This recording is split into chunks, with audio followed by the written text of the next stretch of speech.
Hey guys, Jay, welcome back to the channel. So, guys, it's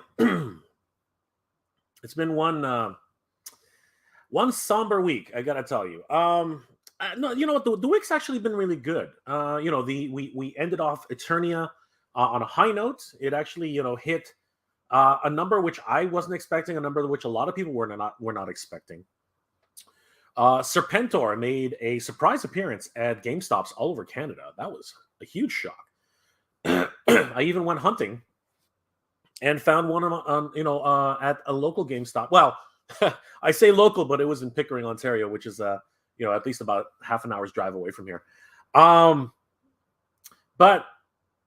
the one thing that happened this week, which was kind of somber, was of course the passing of a Titan.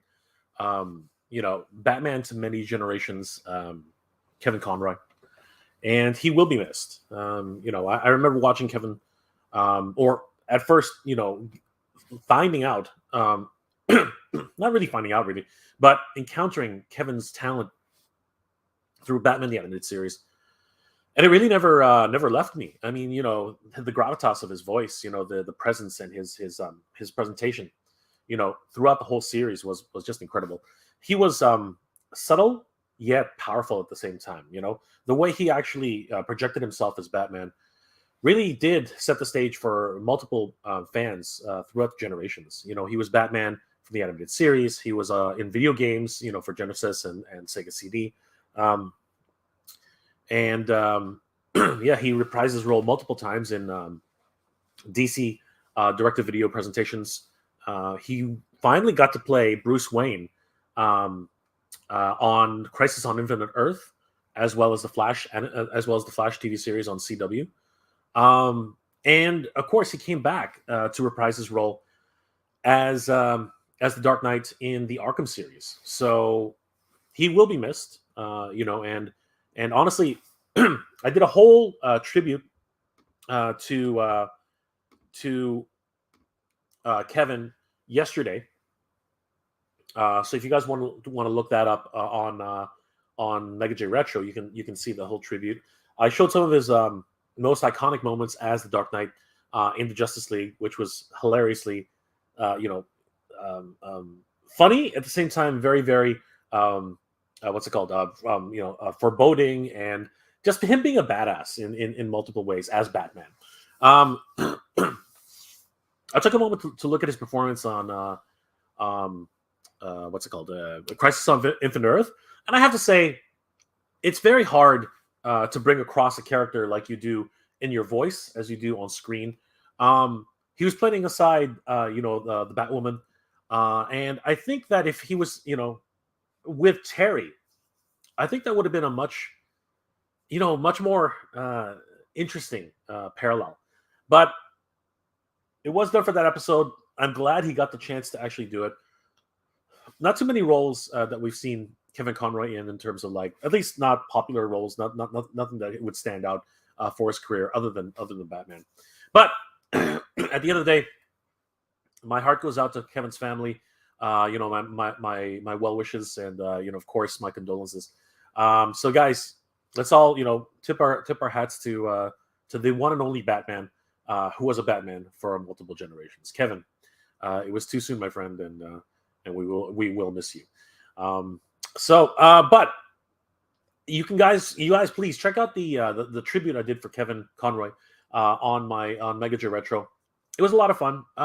Sorry, it wasn't fun, but it was a reminder of just how great Kevin was to everybody who grew up with him as Batman. Having said that, a lot of other things happened this week. As I said, multiple things, particularly Eternia. Eternia was fully funded. Of course, we did not reach Keklar. Kind of disappointing. At the same time, I do have to wonder if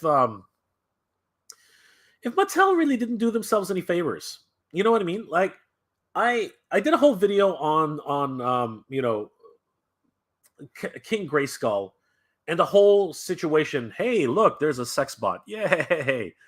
Get the heck out of here. I did a whole thing on that. But I really do have to to wonder if they did actually shoot themselves in the foot. And the reason I bring that up is because it's interesting how on the surface it looks like an altruistic and very very generous idea to give everybody a chance at getting King Grayskull instead of just an early bird bonus. But as I said in my video, companies don't do things because they're your friends. They don't do that. They just don't. That's not the way these things work. Companies are in business for business sake, and they're in it for profit. So if we break it down, the real reason, or the most logical reason for them to actually try and offer Grayskull to everybody was to try and get to that 10,000 backer mark, thereby achieving up to $5.5 million, and probably even more depending on what part of the world you decide to back it in. All things aside, though, it didn't make it, and it's interesting how that played out. I want to deep dive into that, as well as, of course, tonight's main topic. Now, here's what's really funny. All things being equal, I work in the industry which actually deals with a lot of crypto, blockchain things. But you'll be, I'll be damned if I buy anything. I just don't get it. You know what I mean? Like I help with many of the activations on NFTs and blockchain cryptocurrencies and things like that. But I don't understand it. You know what I mean? I don't, like, as a collector, I don't understand it. And Masters of the Universe now, Mattel, announcing a new Cryptoys partnership has really gotten my head scratching. I really don't understand why they would do that. Auto T, what are they? They're an automotive company, right? They do repairs, as far as I know. What the heck are they doing getting into NFTs? You know what I mean? And partnering up with Walmart. I don't understand how these relationships even get going, and the how to connect the dots. Why would Auto T have a partnership with NECA, doing an activation through Walmart, completely, blindsiding everybody, not even giving any real context or advertising onto that, other than the week before, and even then, it was such small fanfare. It just confused fans, right? It's one of these things which I just don't understand, and I work in this industry, which is the most shocking thing about that. So I just wanted to touch up on that and see what everyone was thinking in terms of how this plays out. Like, have you guys ever even thought about purchasing an NFT? I know a few younger people who are super excited about NFTs. One of my friends in general, he's bought thousands of dollars worth of NFT collectibles, right? McFarlane limited edition Batmans, a whole bunch of Ultramans, you know what I mean? All these different characters. And there's a market out there. There must be a market out there. But I just, as a collector of physical items, right? For me, I just don't see it. And now that Mattel's getting into it with Master of the Universe, I really am just, kind of scratching my head, trying to figure out there must be an end game here somewhere. Something must be at the end of the rainbow for all of these companies to be diving into NFTs head first, trying to get them to stick, right? And I wonder if it's for the younger generation. But if it's for the younger generation, which I see a lot of people, younger people anyway, jumping in on that, right? Early adopters. Why are they trying to, push is not the word I'm looking for. Why are they trying to entice the older generation who collects physical media, right? Why are they trying to push us? I guess push is the word. Why are they trying to encourage us? I think that's the word. Why are they trying to encourage us to actually buy NFTs? And I'm really confused. I really am. So I'm wondering if anybody here tonight, please, if you have actually purchased or even thought about purchasing an NFT, what is the driving factor? What is it that gives you the incentive to buy an NFT? Because I am completely confused. Is it collecting for value? Is it collecting for rarity? Is it collecting because this is just a cool concept and everything's going digital at one point? Are we concerned that digital is that these are no longer going to be available to us because they're going to a plasticless world, right? That's I wonder if that's really the other concern that people have, right? Because eventually, and I've joked about this before, eventually these are going to start making blah blah blah.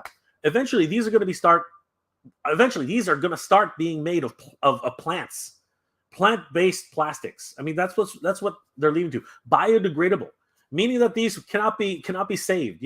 After about 20, 30 years, they're going to disintegrate, right? That I think is coming. I think that is going to be a thing very, very soon. And I'm wondering if NFTs are the solution to collectability, which is with Auto T and the idea of putting it in a vault and having the ticket, all these kind of things. I'm just completely confused, and I'm hoping that somebody here might have already invested in an NFT and can give us some insight as to what the heck's going on. At any rate, I've been rambling on for about 10 minutes. Let's say hi to everybody who's in the chat. Mike is in the house. Good to see you, Tidarium Hanger. What's going on? Say no to crypto. No NFT for me. All right. Tell us how you really feel, Mike. Holy crap. Nolan, hey, what's going on, Nolan? Good to see you. Hey, Jay in chat, just watching Ray's unboxing, but be back for the start. There you go. Good to see you, Nolan. Thanks for everything. Aaron Hardy, no, most people who want digital collectibles want to use them in video games, not that they want collectibles that don't do anything with an ownership scheme that is difficult to understand. That is a good that is a really good example. Again, I myself am very, very confused. I really don't really understand it to the nth degree. Hey, Ray's in the house. Collecting Classics. Good to see you, brother. Collecting Classics says pass. Easy pass for Collecting Classics. Andrew Davis, what's going on, brother? I guess there's no prize for 5th place. I'm not even sure anyone was even keeping count, but there's always a prize for 5th place. There's a participation prize for everybody, right? That is the way it goes, Andrew. That's the way it goes. Ray Black, hey Ray, what's going on? Just made it home in time. Oh, great to see you. Andrew, if this is the first feature in this group, it's more likely that the last great toy collectors. And this is what I'm wondering. I'm wondering if they are actually going to a plasticless world, and soon these will not be available, or they will be made of a biodegradable material, which will disappear within 20 to 30 years. Joseph K. Motu's future is in our hands, but first and foremost, it has to be the actual physical toys. Keep them coming. Great comment. Thank you so much, Joseph. That's awesome. Meredith Vartuli. Good to see you, my friend. NFTs are just stupid. Okay. Again, Meredith, tell us how you really feel. That's a lot of people do feel that way. A lot of people do feel along those lines. Nolan agrees 100%. Jabbar, what's going on, Jabbar Robbins? Good to see you. What up, Jay? And chat. Well, RoboSend has done it again. Now they have a small and more affordable transforming Optimus Prime. It makes sense. I mean, that is the crux of their business, right? So that would make more sense to me. How affordable though? We'll have to see, right, Jabbar? Maybe we should check that out later in the stream. Barbosa M, what's going on, Barbosa? Hello, Jay in chat. Good to see you, my friend. Payne's Toy Samples, what's going on? Nolan saying hi to everybody. Rolando, what's going on, brother? Good to see you. Jermaine, what's going on? Good to see you, my friend. Meredith, I think Mattel was really expecting to go above 10K. Yes, I believe that. Like it's the goal of every Kickstarter. It's the goal of every crowdsourced project to go above and beyond the stretch goals. So of course, they were definitely hoping to get above 10,000, 100%. But why the silence, right? And that's my question going forward. Why haven't they said anything lately? Aaron Hardy. King Grayskull was an attempt to get more backers. Should have followed with the Hiss Tank example. I hear you, brother. They should have pivoted somewhere. Definitely. Payne's Toy Samples. I'll pass on digital figures. It does 0 to move my needle. There you go. Rerum Trading. 8 Good to see you, brother. Thank you, guys. Definitely please like the video so more people can learn about it. Meredith, I think that the NFTs appeals to more trading card type collectors than toy collectors. There's an interesting idea. Yeah, you know what? That really does make sense because everybody who's a trading card collector generally keeps a list of their cards on the computer anyway. That's actually a good point, Meredith. Nolan, unless I can hold it in my hands, it isn't real. There's a there's a certain segment that will disagree with you. I mean, like, faith is something you can't hold in your hands, right? Just putting it out there. Pace Toy Samples, Rolando, waving hi. Good to see you guys. Nolan, Jermaine, everyone's saying hi to each other. Excellent. Payne, I have a DC comic cover NFT for. Oh, okay, you do. That's interesting. I have a DC comic cover NFT. I got it for being a DC Universe subscriber when they tried to launch it, but I don't care at all. Well, there you go. But at least you have one. How does it work? Like, I know you have to have some sort of digital wallet or something along those lines. Obviously, because I'm in the industry. But do you actually possess it? Like, did they give you a digital wallet? Do you have to log in somewhere? How is it that they're giving? Is it connected to your DC subscription? Like, how does it work? Payne, let us know. Batman 1. Didn't the guy just go from multi-billionaire to flat broke for running a cryptocurrency company? There was something that happened in the last couple of days where a cryptocurrency company has actually declared bankruptcy, and lots of people, movie stars, celebrities, influencers have lost their shirts. It's actually absolutely insane. Healing Dread. CGI He-Man and Fall Guys DLC is for the younger generations. This just seemed like it's a cash grab. And that seems to be the biggest question here. What is the end game? Where is the goal to this? Why do this in the first place? It's very unusual. Aaron Hardy, I would point out that the non-fungible token, the NFTs, guys, by the way, that's what it means, non-fungible tokens, NFTs, is just the proof of ownership and not the item itself. That's fine. But NFTs, and especially this one in particular, has no item, right? It is literally a digital product. You own what's on the screen. Again, it's fascinating. Fascinating. Payne's Toy Samples. Hemp-based plastic is likely. Yes. This is what I'm trying to say. These will no longer be the norm come 5-10 years from now. We will have biodegradable plastics. And how do you keep that? How do you preserve that for future, right? Is there something that you need to do it? Do you have to keep it out of the light? What do you need to do to preserve collectibles at that level, right? It's very interesting. Or do you have to pay a penalty in order to actually keep them? Very strange. Barbosa, if I can't hold it, it's not real. Again, there's a lot of tangibility in that. I mean, playing video games, that's still as real as anything else. A lot of people argue that the physicality comes with the cartridge, with the disc, with the with the cards, things along those lines. The Nintendo Switch cards.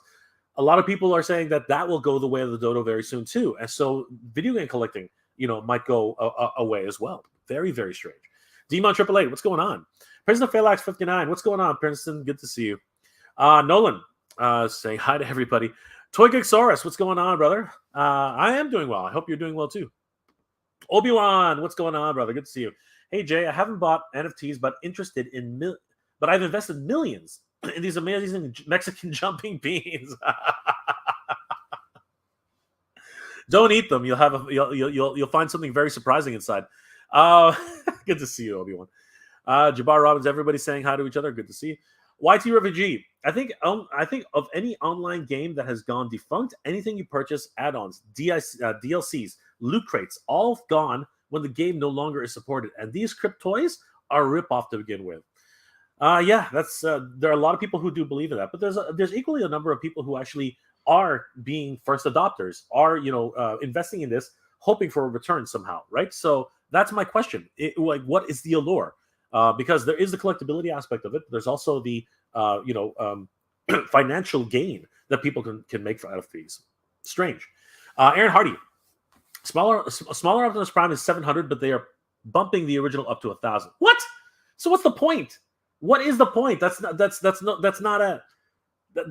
no savings in that. I wouldn't even bother. We'll take a look at that, but that's ridiculous.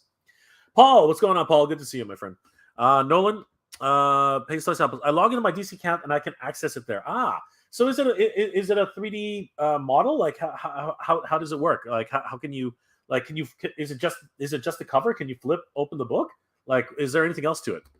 SA, what's going on? Jay, you think we can get the Eternia Connections bridge down the lane? I'm hoping it will actually be included. I'm hoping the Eternia bridge connecting to both Grayskull and Snake Mountain are going to be included. I'm hoping so. They haven't actually outright said that, but I'm hoping that that's something that is going to be. I'm hoping that the silence that they're exhibiting right now is actually them gearing up for an announcement talking about an extra bonus that they're going to give us, even though that's not really supposed to be a bonus. Nolan, well, I have to get all the figures bronze.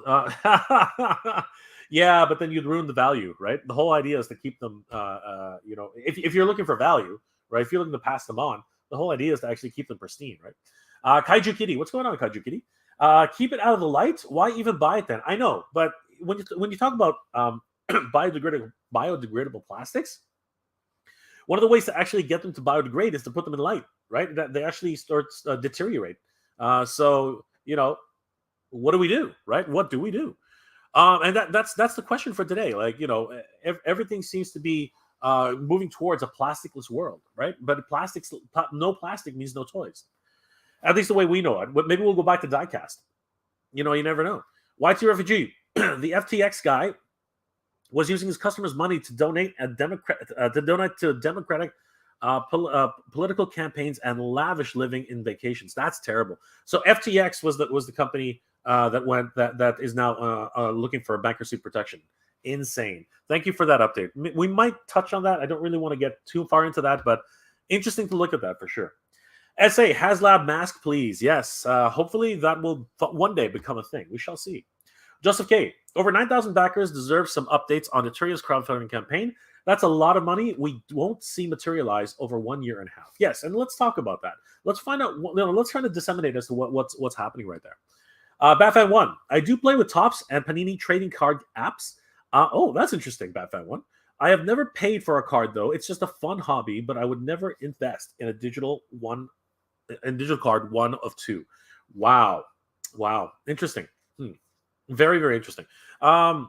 Please, explain if you could explain it, elaborate a little bit more how that works. Like, do you get to build sets? Do you get to build puzzles? Like, like the trading cards, are they do anything special? Right? Is there any value in any of them, even though it's a free game? Let us know, Batfan1. SA. Do people actually collect Masterverse as much as the originals? They should just replace Masterverse with classics. They already have the molds. I personally am loving Masterverse. So the reality is they wouldn't be making them if they're not selling them, right? A lot of people cite the idea that they see them at Ollie's, they see them at Big Lots, they see them at all of the places, discount stores. We see that. Well, I'm seeing them at Marshall's now. I'm seeing them at at Winners. But that does not negate the idea that they are being sold. Again, Mattel would not be selling them if they did not actually, sell in stores. So they would not keep manufacturing them if they didn't sell. So it is interesting. I have to say that they're not going to go back. I say they won't. They will not. The classics buck is too old. It really is. The fact that Super 7 continues to use that same buck shows just the limitations of the buck. Right? They really can't do much with it. There's no there's a very limited ab crunch, right? It doesn't have butterfly joints. It doesn't have multiple points of articulation on the different areas. It really is a very old buck, and I think that people want more for their money, especially when you're paying $55 a figure. Kind of crazy. Jabbar, I watched a CNET video with Bridget Carey talking about the smaller Optimus Prime. Awesome. I'm gonna have to take a look at it. That fun. 2 of 2, especially when the licenses can end up and the can end and the app becomes useless. Interesting. I did not know that. I didn't know the license actually comes to an end after a few years. That's ridiculous. Because what is it that we paid for digitally, right? What happens there? That is an interesting notion. Thank you, Batfan1. Wow, that's really fascinating. Payne's Toy Samples. It's a 3D model that looks like an old floppy disk with a cover image, the NFT. I have with the coverage. The NFT I have is the first appearance of Jon Stewart in Volume 2, number 87 of Green Lantern. Got you. Okay, but it looks like a floppy disk? Huh. That's weird. Why would they make it look like a floppy disk? Like, I understand the notion of retro, right, with computers, but people who collect comics aren't necessarily into computers, so very odd. Timmy K. Poindexter Jr. Esquire. Hey, Jay and chat. What's going on, Timmy? Project Fear 22. Oh, hey, bro. Crypto? That has to be digital, right? I mean, I'm not surprised with all the Masterverse stuff, the Metaverse stuff. Rappers spending a bunch of money on digital pics of monkeys. It can't be preserved. IEW Digital. I know it is confusing, but a lot of people are jumping on board. A lot of celebrities, a lot of musicians, a lot of artists. It really is something which has a movement. It is a movement of some sort. Something's happening. And I'm wondering, what everyone here thinks. Project Fear 22, or am I missing the topic? No, you're right. You're right on board there. Project Fear 22. It's a new world, and we as collectors have to decide how we're going to navigate that direction. Nolan, everyone's saying hi. SA, I'm glad the Eternia funded. I'm hoping for more projects and getting my gut feeling Mattel learned from one of these and will improve in the future. I'm hoping so too. I really am. The feedback they're getting from fans is something which is immediate, and I'm wondering if that actually is factoring into the idea that they're not actually saying anything yet. They're being very measured in what they have to say next. Interesting. Master Vessel Toy Hunter, hello. Good to see you there. Good to see you, my friend. How are you doing? Demon, 888. I ordered Masterverse from Mattel Creations and got Hot Wheels. Shipping error is always going to be a thing, unfortunately. Masterverse, good there to everybody. Yes, 100%. Batman 1. You earn free coins each day for logging for logging every couple of hours. Really? The packs are digital representations of the physical product. There are limited cards, etc., but the value is just in the app. That's odd. Because mostly with NFTs, there's trading that goes on because there's an intrinsic value put on them at the beginning, and depending on what people are willing to trade for in terms of monetary value, that's how things, it's an ecosystem in itself, right? So it's interesting that you actually earn coins in the app, and that's like you earn value. Yeah, you earn coins when you log. That is odd. I'm not sure exactly how that works. I would have to do more research as to why that is. That's very, very strange. Captain Canada, hey, Captain Canada, what's going on? Good to see you. Master Russell, I'm well there. I'm well there, sir. Come this Tuesday.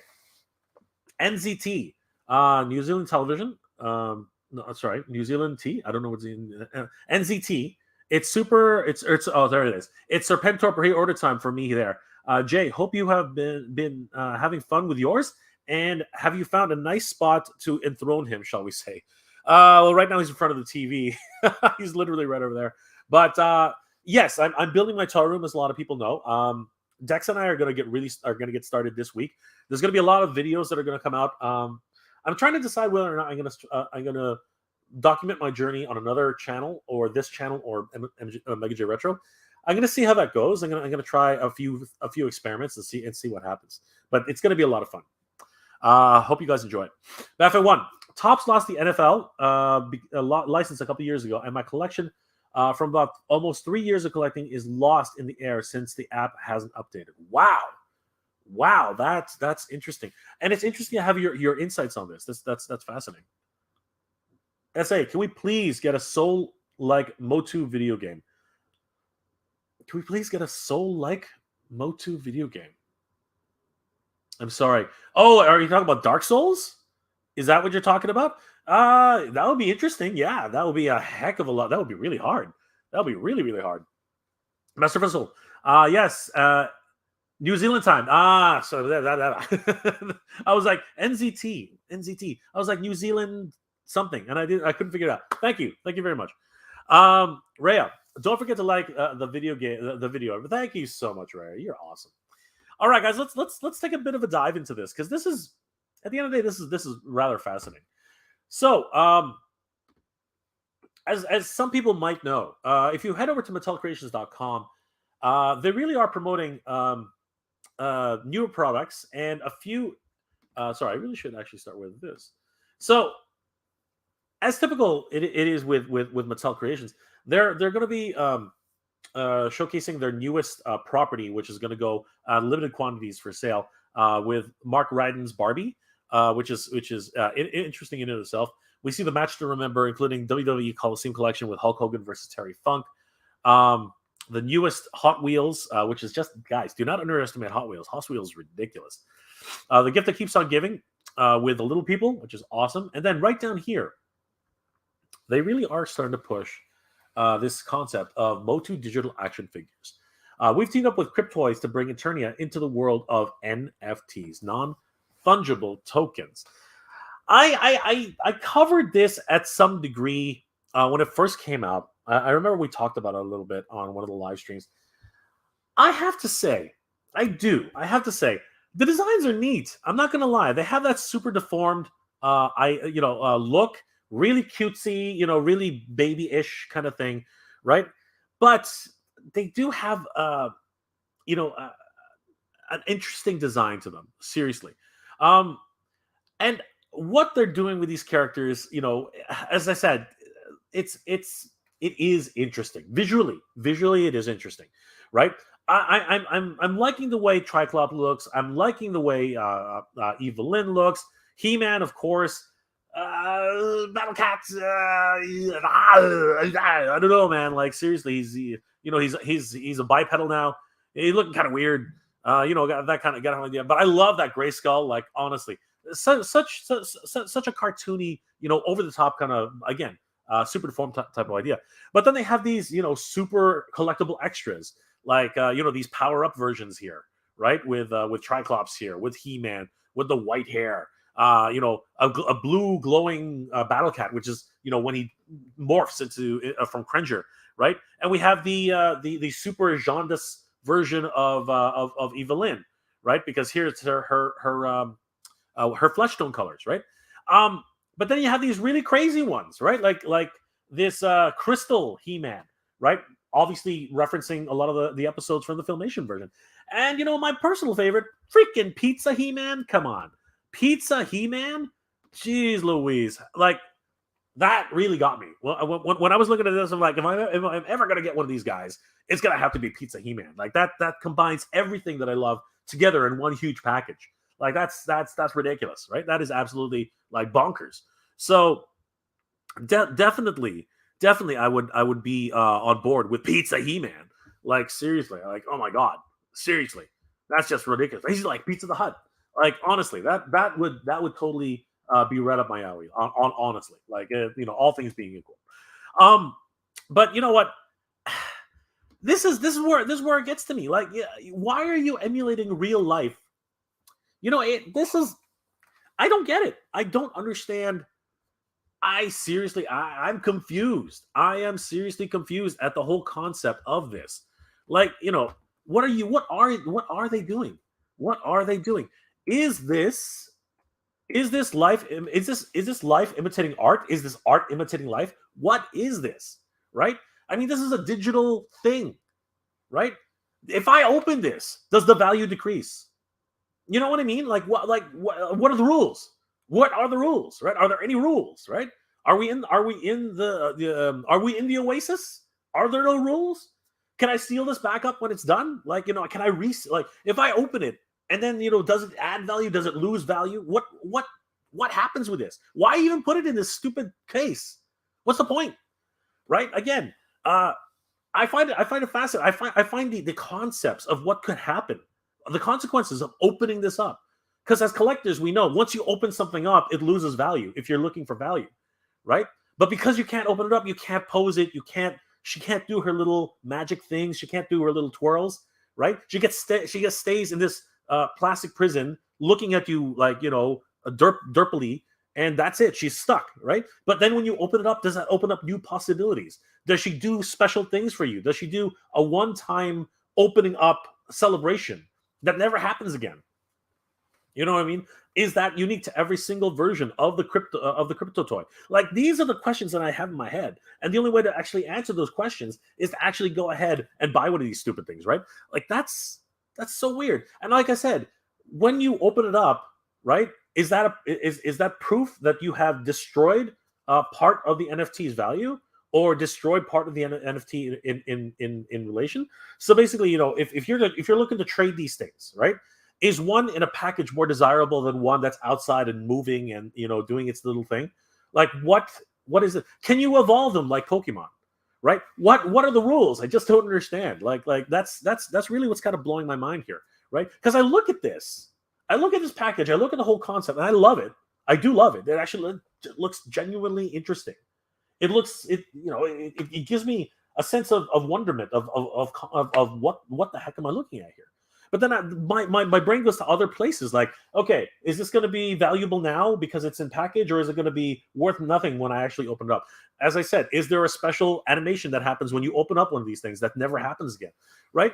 These are the things that I'm wondering, and it is fascinating to look at these things and kind of speculate as to why they designed them in this way. Um, and then of course we're going to get special edition versions later down the road, right? Things which are only ever released once, and once they sell out, you can never buy them again, right? The whole idea of collector FOMO, right? The whole idea that you can only get this one time, right? Just like just like Keldor, Koldar, just like Koldar, just like what's it called? Comic book Tri-Klops. These types of crazy ideas. Adding to the rarity, adding to the value. But I'm not really. I am genuinely curious. And we click on buy it now, and we're being teleported onto Cryptoys themselves, right? Because you can't buy them. You can't buy them on MattelCreations.com. That's actually not where this is done. You have to go into the Cryptoys environment, right? You have, because these are non-fungible tokens. It's controlled by their own ecosystem, right? So basically, you have to buy it with you have to get a wallet, right? You have to get a wallet, which is a place you store these things, right? You have to log in and access that, right? Then you buy the NFT itself, right? So this is where things are. Let's have a quick look at the video. I'm pretty sure it's going to be just one of these funny.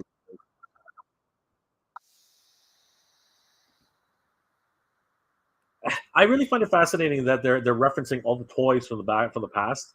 That always kills me.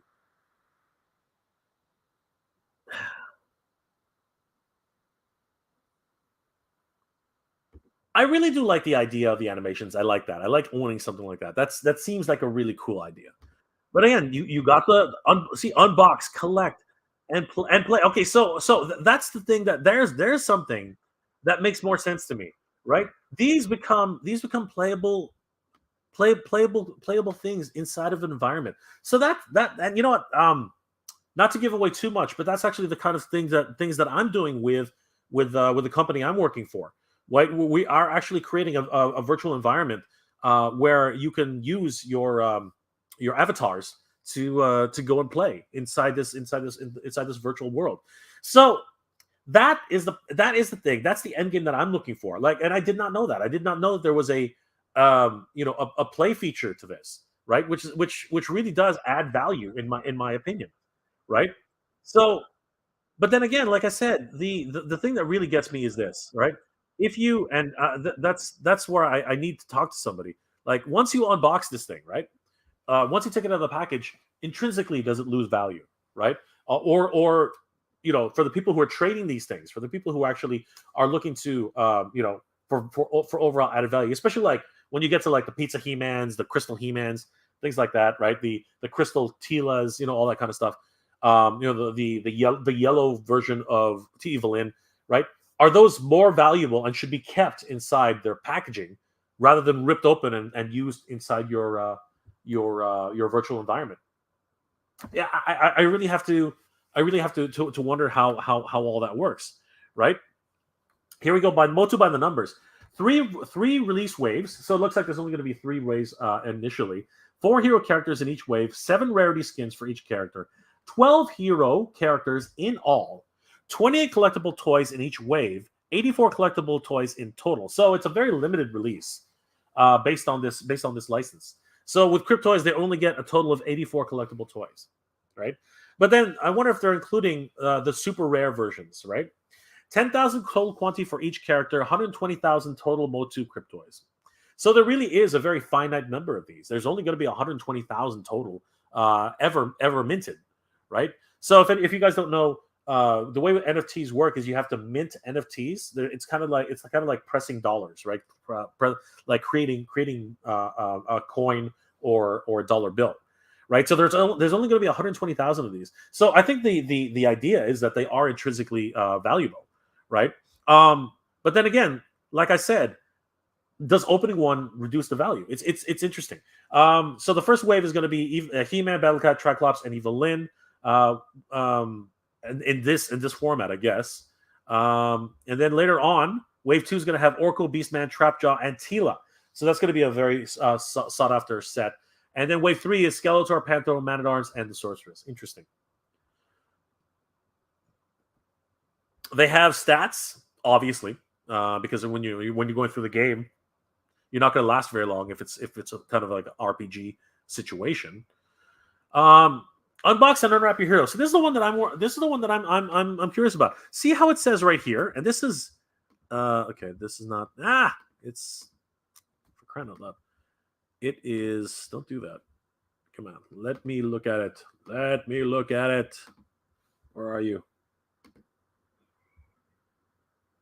Yeah, I get it. There we go.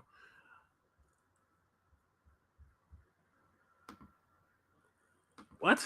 No, that's not what I wanted. You suck. Hold on. Try this. There it is. Holy crap, that's high resolution. Okay. Wow, that is a really nice see, this is the one that gets me right here. Modern play, uncommon excitement. So that's what gets me, right? Let's you know what? Maybe I just answered my own question. Let's read this. The collector experience begins with our Cryptoy cubes. So this is called a cube. It's not actually a backing card. You can choose to keep them mint in condition or unbox to reveal your blister packed toy. Once you unwrap your toy, your new friend will come to life.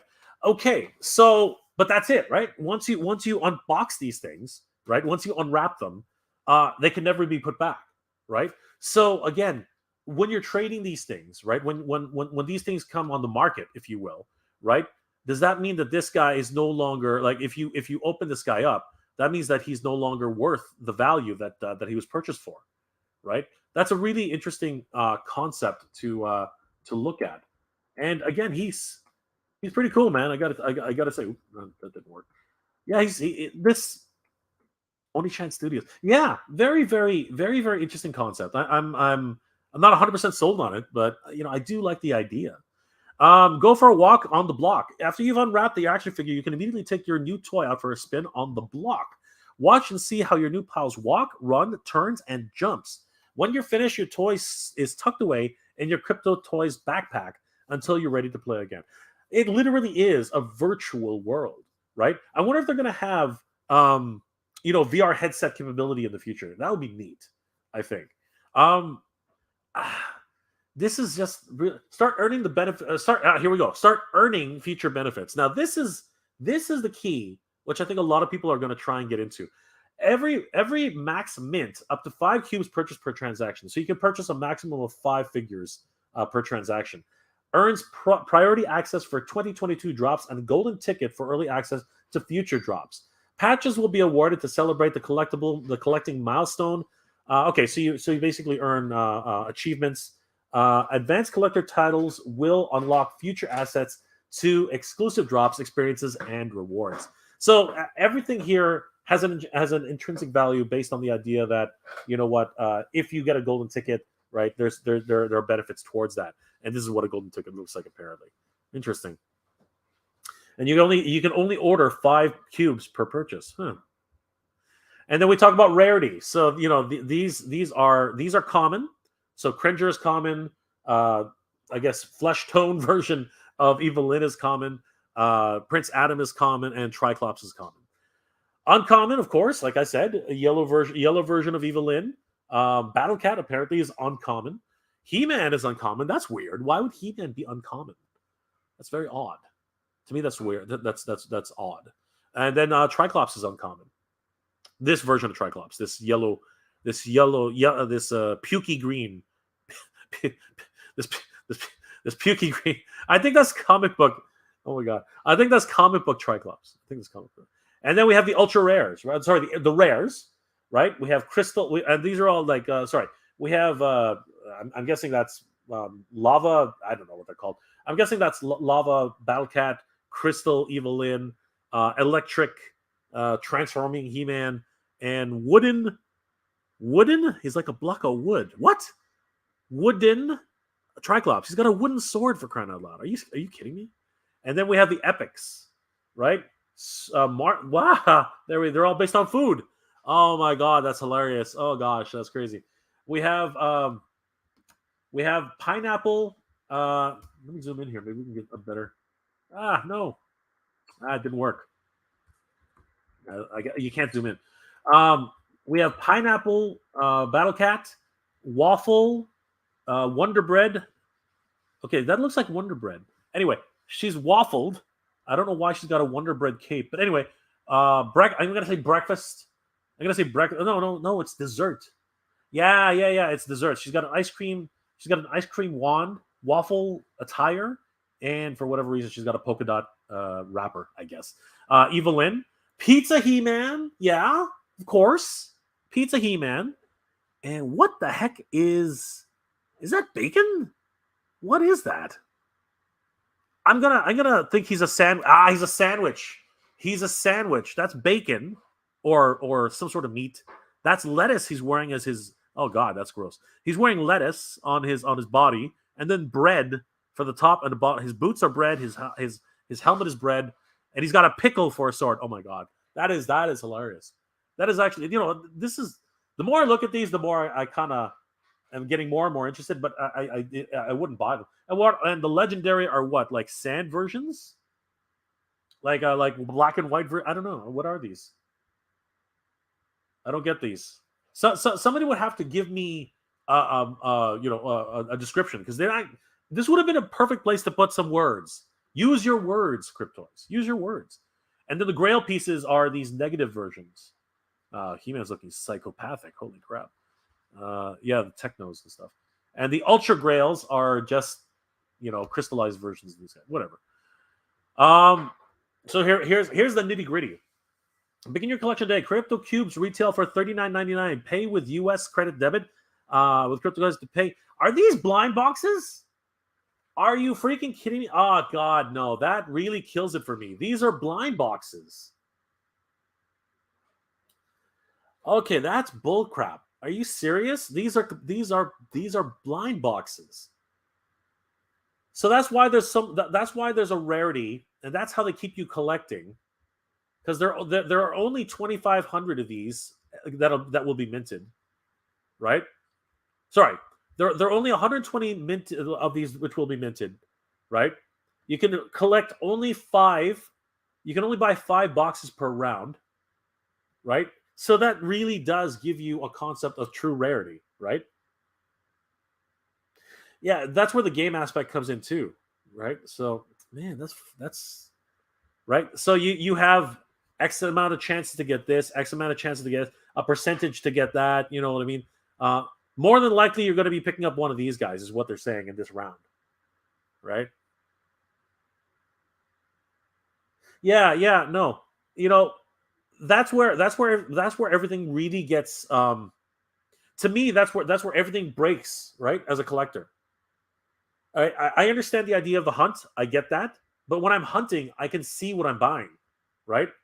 I get to a store, I see the selection that's on the pegs, and I buy what I want, right? I don't have to guess that this is what I'm going to get, right? I don't have to guess that I'm going to get an Ultra Grail. I don't have to guess that I'm going to get a Grail. I don't have to guess that I'm going to get legendary, epic, rare, uncommon, or common. I can see with my own 2 eyes, even if it's got no window packaging. I can at least can be assured that it's going to be one of these things, unless there is a chase figure, right? Which is part of the deal. You're supposed to chase after these things. No, I do not like the concept of blind boxes, right? That's practically gambling. I don't like that. I'm gambling on a chance of getting an epic. I'm gambling on a chance of getting a legendary or an Ultra Grail, right? No. And I think that's the problem. I think that many of us who are at this age are not into gambling, on things that we want, right? I think that that's the biggest problem here. We don't want to guess, right? We don't want to say that, oh, I buy 5 of these, I'm going to get 5 Cringers. You know what I mean? which I doubt that they would do. They're probably going to give you all 5 of these and maybe one something, right? But I don't. I do not like that. I don't. That's where everything kind of. That's where the disconnection happens. I am not on board with that. That would not work for me. Go beyond collecting. The cryptos experience doesn't just stop at collecting. We're building a rich platform that combines toys, gamings, and entertainment into new meanings to the word play. You're gonna have to explain that to me, because other than being in an RPG environment or whatever, I'm not sure how much more unique and interesting you can get into, right? I mean, I guess if me and a couple of friends were to get into a room and start playing with these toys, that would kind of be interesting. A VR experience, that would be kind of interesting. But I still like, it really breaks. This is what breaks it for me. This is where I'm pretty much out completely. I am not into guessing anymore. I have very little money. I have very little funds to play with as it is. I am not going to play on a chance to get a legendary, an ultra grail, an epic, a rare, or more likely getting commons, right? Just continually buying commons. That is ridiculously. And of course, what they're encouraging you to do is to continue buying. No, I'm not. I'm not sold on that. I am not. I am not sold on that. And to me, that really breaks. That breaks the whole concept for me, right? That this whole idea, this whole notion, right? That collecting is based on chance, right? To a certain degree, in real life, that's true, right?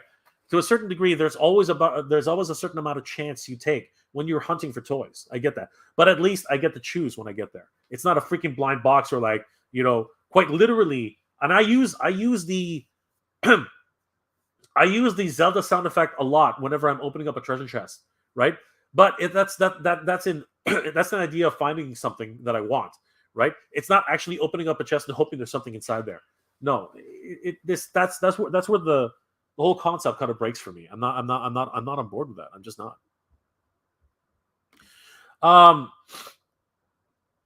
Y2 Refugee. Mattel's Creation's next crowdfund should be Skeletor's collection ship from the old car. The collector ship. Yeah.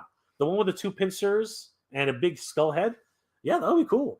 That would be very, very cool. It's never, ever been made. Ever. It's never been made. SA. Like Elden Ring. Yes. Okay, yes. It's an RPG type of situation. Excellent. That would be great. You know what? I think there was a PlayStation game that was released for Master Universe 2000X Master Universe, but it never came over to North America. I believe it was European only.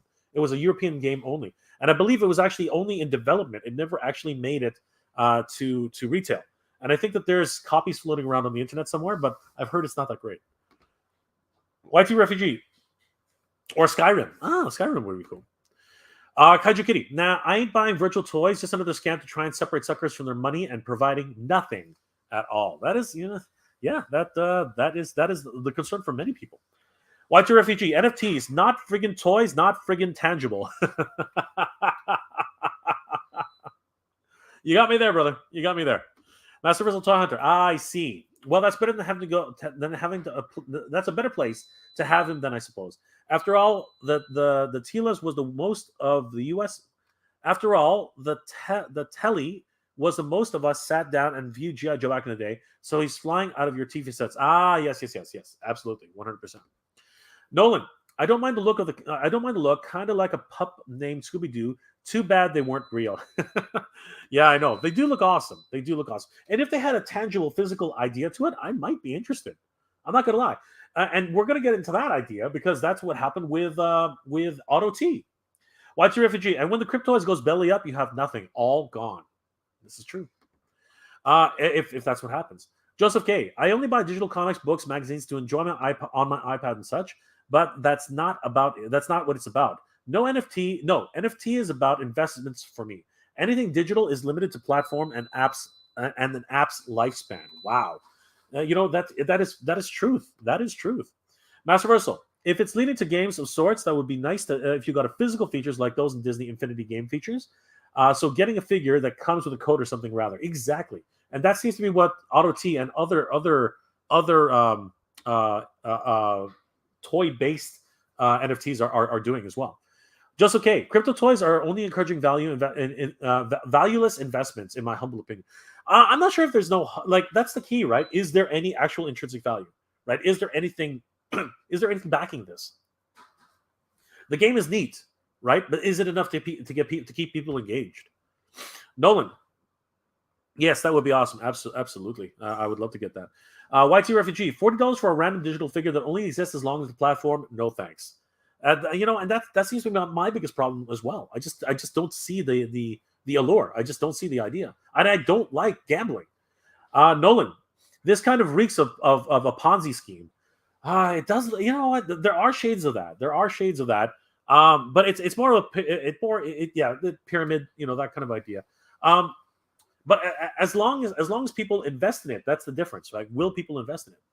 Kaiju Kitty, oh, you have to spend your money to play money to buy the fake toy. LOL. That sounds more and more ridiculous. I know, it just seems to compound itself over and over. Aaron Hardy, that game footage looks like Hades. Kinda. Master vs. Hunter. Yes, I feel much of the same here at YT Refugee. The price is a bit on the nose, and even more so for those overseas. You're looking at well over $50. Yeah, I hope that everyone can afford to grab them. Master vs. Hunter. Yes, but do this and try to keep up with the originals and Masterverse. Yes, I think this will be a bit rich for my golden purse there. 705 Arcade. Meh, you can't buy everything, so most likely this will be a pass on this.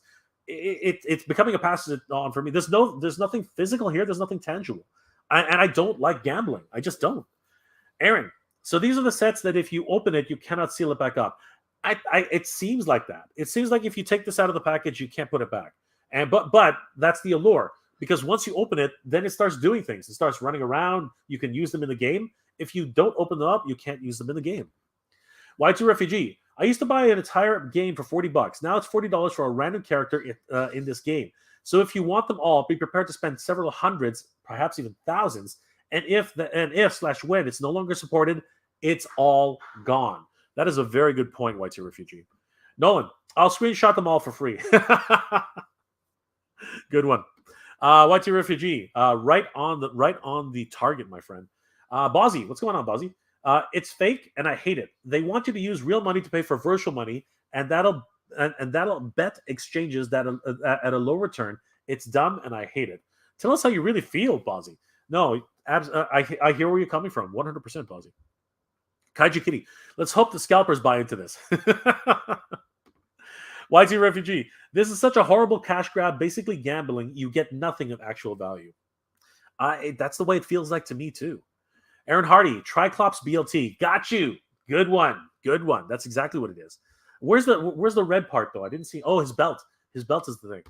Master vs. Hunter. Yes, money for nothing. Really there, YT Refugee. It does look like that, right? It's gambling, essentially, right? You're putting something in to get a chance at getting one of these, right? And if it's not the one you want, you have to try again. Very odd.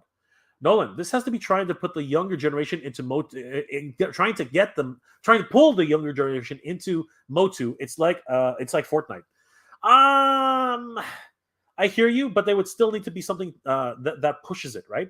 Because right now this is not really a video game yet; it's just an NFT. It has a video game behind it, but Fortnite is really a video game, one that really got popular really quickly. Kaiju Kitty, blind boxes? Laugh my freaking ass off. You can't even pick the one you want. No, it's a blind box. It is gambling.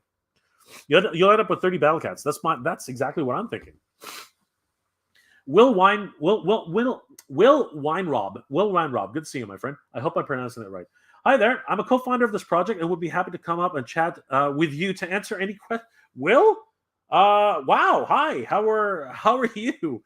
I mean, sure. Will, do you want to send me? I have a lot of questions. Will. Okay, you can pay. You know what? Oh, wow. Okay, you can pay with credit card as well. You have to be 18 in order to sign up. Okay, Will. I tell you what. Will, if you're interested, send me a PM right now on my Instagram, MegaJ Retro. If you're still on, send me a PM right now on MegaJ Retro, and I'll send you an invite to come on the stream. So just Take a look. Take a look at my. Yeah, look for Mega J Retro for crying out loud. Look for look for Mega J Retro on Instagram. Okay, send me a PM. Okay, and we'll bring you into the stream. I have a lot of questions. I'm curious. I'm genuinely curious. I am genuinely curious. So please, send me a PM. I would definitely love to bring you onto the stream, and we can talk about this. Like I'm genuinely interested. I really am. So I don't know if Will's still in the chat, but I guess we'll find out in a little bit. But yeah, that to me again, I'm fascinated. I really am, and I actually am working in a related NFT field. So it's not like I don't know about the system, but I want to hear more about this. Paying toy samples, $40 blind boxes for ethereal products that only last as long as the Cryptoys that stay in business. Again, this is the biggest fear, right? Aaron Hardy, pay with crypto. LOL. Use part of the potential future fortune to buy thingies. Yes, we can see that, but again, the concept, Will, is it are you buying virtual money afterwards, right? Nolan, so it's like gambling. I can't see it. I know it's crazy. Master vs. Hunter, yes, it's puzzling. It's a puzzling one, Jay. On one hand, they look cool and such, but then spending all of that on thin air at the same time, I think one would be better. Okay, looks like Will's actually. All right, sure. All right. Okay. All right, guys. I guess we're going to have a guest today, which I wasn't expecting, but why not? Okay, let's see what happens here. Give me 1 second, guys. I just got to send this link to Will. I guess we'll find out about crypto. I guess we're going to get educated on Cryptoys today. So let's. Hold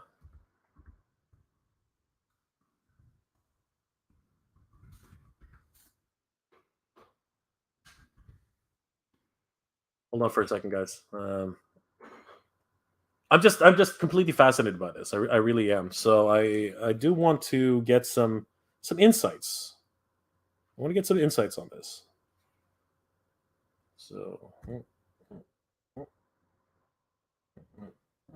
okay, let's see if we can get Will on the stream today. Not now. All right.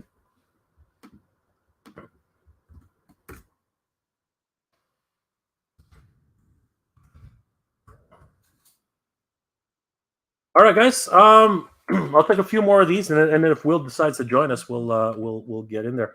YT Refugee, a trading card game with maybe some online interactiveness would have been so much better an idea.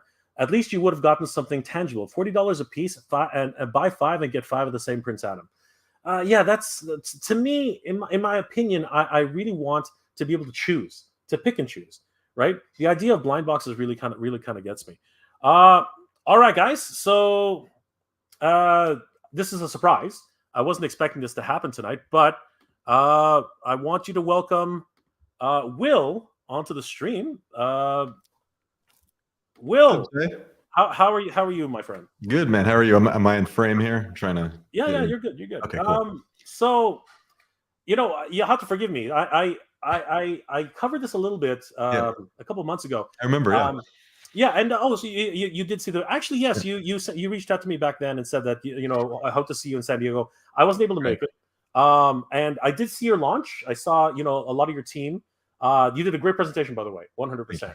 I love the designs; they look great. I'm very intrigued about all of the the rares. I really love that Pizza He-Man. He's really doing it for me. I love that idea. The whole food line got the watermelon battle cat. Somebody said BLT Tri-Klops. That's awesome. It's a burger. It's a burger Tri-Klops. Oh, it's a burger. Okay, it's a burger. That's really cool. So Will, let's navigate this. Okay, let's talk a little bit about this. So I work for a company that actually does work for NFTs. Nice. Doing non-fungible tokens. So I have a little bit of background on this. But it's never been connected to a brand like Master of the Universe. Mhm. My channel, as you might know, is very much rooted in Master Universe, and this is one of those things where I'm very very interested in anything related to Master Universe. So walk us through this with these particular non-fungible tokens.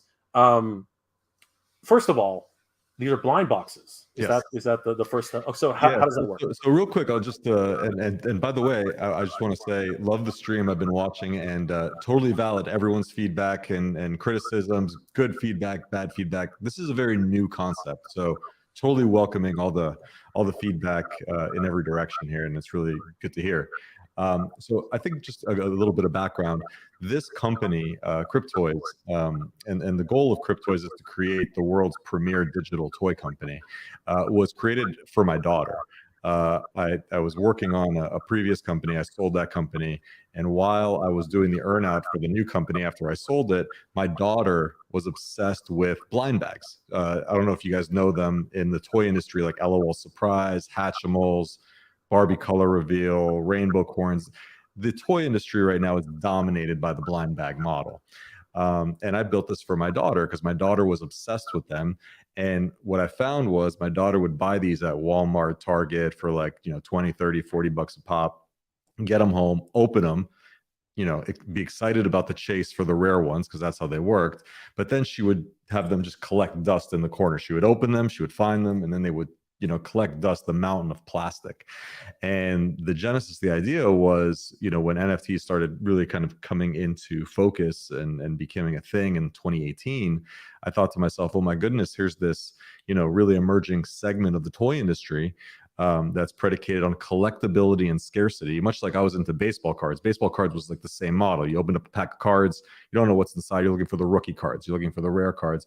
But now the toy model has really taken off. So I asked my daughter, I said, sweetheart, what if I made you the digital version of these toys where you can collect them, chase after the rare ones, but then when you get them, you can actually do things with them. They're not going to collect dust in the corner there. You can play games with them, interact with them in different ways. Would that be something you'd be interested in? And she said, oh my God, Dad, that'd be amazing. I'd love that. So I got together with my old co-founders. We created a side project called Cryptoys. This was 2018. From 2018 to 2020, nobody cared about NFTs whatsoever. So we looked like we were complete lunatics creating these digital toys. And then obviously NFTs started to pop off in a big way thanks to what the NBA did. The NBA got into the NFT market in the same way with a blind bag format called NBA Top Shot, which was basically like you were opening a pack of digital cards. So you buy a pack, you don't know what's inside. You're looking for the Shaq, you're looking for the LeBron, you're looking for the Dwayne Wade. So that really popped off, and we created effectively the toy version of it. And because blind bags were already such a big model in the physical space, every brand was doing it. There's a Barbie blind bag, there's Marvel blind bags, there's all different kinds. We said, hey, let's create a digital version for the next generation of play. Like, what do you do? What does the future of play look like in different ways? By the way, this is not a physical versus digital conversation. This is a physical and digital conversation. Like Mattel, when we partnered with Mattel, and by the way, they are fantastic, fantastic partners. They see the future of play just like they have to make iPad games. They have to make movies, right? Because play is different depending on the audience. If we're an older generation, like we're in 30s, 40s, and 50s like us, or kids that are 9 years old and 12 years old, they play with their iPads half the time. So it's really about taking these iconic franchises and moving them into new mediums. So that's what we did. That's the backstory. I created this as a side project for my daughter, and then it kind of took out life of its own. Now we're 55 people full time.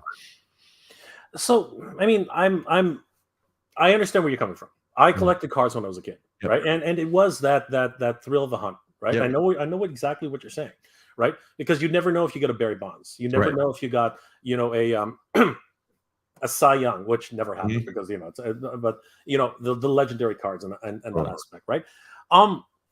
But who is your target market then? Because you're it seems to me, okay, so again, earlier in the stream I mentioned it, the only people I see buying these things en masse is of course younger people, right? They seem to be the first early adopters, right? The ones who really have the disposable income to a certain degree because they're new in the workplace, they have new disposable income, right? But at the same time, they're not like, as you said, there's a different mentality in terms of like the collectability for this, because many of these because if you're a gamer from a certain age, right, a lot of retro gamers have walls like what I have, but Yeah, with games, totally. right? Just I have them too, walls. man. I got Ninja Turtles hanging around here and all this stuff. You know, Yeah, yeah, I'm a collector yeah, myself. You know, exactly. And but that's the thing. Tangibility is something for people of a certain age. yes, Whereas today, it seems like a lot of younger people are like, I don't need to clutter my room with all this right. crap, Yes, right? I'd rather just have the digital version of the PS5, the Xbox sure. Series X, whatever it is, right? Let it sit on the shelf and just download, and then I have a whole library that I can just bring up at a moment's notice, Yes, right? But there is and this it's brought up. It's been brought up a couple times with the chat. yeah. What are we looking at in terms of longevity for this? Because the truth is, and I'll just put it out there, right? If your servers go down, what happens? You know what I mean? Yeah. So actually, that's a great point, and I'll get into the audience in a second. But the beauty of blockchain is that this is survivable beyond us as a central entity. So what happens is this token, this toy, gets minted on the blockchain. And regardless of what happens with us, that file is like yours forever because it's on the blockchain, no matter what happens to us as a central company. So the way to think about it is like, like old school baseball cards, like an old Babe Ruth or an old Mickey Mantle or Jackie Robinson. A lot of people don't know this. Those cards were created by tobacco companies back in the day. Those companies now don't make baseball cards anymore, nor do they, support a marketplace for them. But the third-party marketplace does. They recognize, oh my God, this company made baseball cards back in the day, so it's worth something, et cetera. Blockchain allows that to happen digitally. So no matter what happens to the central company, the tangible token lives on. And yes, there is only value. Well, you have to assign value to it. If there's value for the toy and there's a market for it, sure. I think that will play itself out. We don't know what the future looks like or holds there. But yeah, the blockchain carries the asset forever. So if something happens to Cryptoys, and God forbid, hopefully it doesn't, we're very well funded and we have a growing team. But yeah, it's yours forever, no matter what. And just hang on one second. I got to tell my wife I'm going to put my daughter to bed in a second. She didn't know I was jumping on stream tonight. So No just give me problem. one second. I'll start discussing this with the crowd. Let me, Thanks. let me just mute for a second. I'll be right back. You can mute for that. So, I do want to thank Will for coming on board. Surprised that he was watching the stream. I wasn't expecting that at all. Now, full transparency, Will did reach out to me around the time of San Diego Comic-Con. I have had no contact with Will since then. I couldn't make it to San Diego, but he did invite me to actually come and see the presentation and to answer questions. So at the time, was very interested in learning about this. Surprised that he's a fan of the show and has actually decided to come on today. But I am very learning a lot actually. Now a couple of comments from the stream though. Jay, I'll be right back if you just give me a few minutes. No worries, to take care of my daughter. And you can see here as I turn off the camera, that's actually our community manager, Steph. So if you see this, this avatar, she uses the StreamYard account a lot. That's okay. So just I'll blank you out and I'll see you when you come back and I'll bring you back in. Okay. Perfect. Sounds good. All right. Thanks a lot. All right. So definitely very, very happy that Will's come on board to actually explain a lot of this because I wasn't going to make this a big deal. You know what I mean? Today was just a discussion talking about, the future of Masters of the Universe. And this is part of that future, I think. Now, Will saying that he has the full support of Mattel, which is interesting. But I do understand the idea of where this leads to. Because, as I said earlier, toys are made of plastic. And the further we go, it seems like people, or at least industries or governments at the very least, are looking at eliminating plastic to a certain degree. And if that actually happens, we will be looking at more plant-based solutions, as I said earlier. But you know what? Not everyone's sharing. Like I look at this and I'm still not sold on it. There are more things I want to talk to Will about, but it looks like a lot of people are also a little bit skeptical, right? Aaron says, best case scenario, full set would cost you $3,600 USD if you had perfect luck with the blind boxes. Yes, of course, that is that is a lot of money. That's a lot of consideration to have, and of course they are blind boxes, so you might not get the entire set until you continually hunt for them. Aaron says there's only value if people buy into it, which is what I said earlier. Toys of a Time Gone By. It's not for actual collectors. This will never go anywhere. Kids won't be into this, and the kids won't be into this, and collector fans of the line will never buy into it. That's not that, it's easy to say that, Toys of a Time Gone By, but there are people who, are looking to invest in something. It might not be the collectors, but it might be the younger people. I've seen people, I know at least 3 people who have bought NFTs and are very, very excited about them, right? And I asked them, do you even know why that Batman is significant? And they said, no. I said, that's the first Batman that was drawn by Todd McFarlane. It's like, oh, that's cool. I'm like, yeah, but you don't even know why you're buying this thing, right? So there is that. There are collectors out there who don't know what's going on. As a matter of fact, we're seeing a lot of things like this happening with Wata Games, right? If we're going to go back to the game market, Wata Games has created a market where video games seem to be trading at purchasing and selling on auction houses at astronomical prices. So the short-term gains at the very least are possible, 100%. I mean, we know that there are thousands upon thousands of copies of Mario 3, and yet one sold for close to $1 million. Absolute pure insanity, right? So the allure of NFTs and the collectible market on that level, I mean, it is what it is. Project Fear 22 for a cash grab. They got more details than Funko Pop. Honestly, I agree. Funko Pops to me are just absolutely useless. But it's all in one's opinion, right? At the end of the day, it's debatable which is made with less effort. My guess is that this is an attempt at a revolution. Cringe as it sounds, it is what Masterverse is as well. And that's the idea, right? This is a new venture for Mattel, and one which could be very, very lucrative. Cryptoys is obviously trying to do their best. I want to find out more about this video game. That's something I really would like to find out from Will. How does the video game, or at least the adventure game, or whatever type of game this is, how does that environment work? And is there going to be an actual, VR element to that? That's something I'm really interested in. Prince of Phalanx, Crypto Collectibles sounds like kryptonite. In other words, no good. Oh, brother, I hear what you're saying. Project Fear. I noticed, though, with digital collections, you'll always have packaged toys, so no loss in value there. Yeah, right. Yuck. No, but they're not, right? You have the packaged toy, but one of the ideas is to open it up and let them free. But there's the other thing I want to talk to Will about. Does that theologically, does that actually decrease the value? That's something that I'm interested in. Chicken Beach. They were handing out pins at Comic-Con, which were physical and adorable. The designs are great. The designs are absolutely amazing. I love the designs, 100%. White's a refugee. This ought to be rich. Anyone ever bought a used car from a shitty used car lot? I'm interested in what this guy says, but I don't think I'll be persuaded. Well, you know what? We all have to keep open minds with everything, YT Refugee. And I appreciate Will coming on here literally out of the blue and talking to us. That never happens, right? So I'm very grateful for Will to actually, even come on board here tonight. Nolan, my kids like those blind boxes personally. I don't, but it's a great strategy.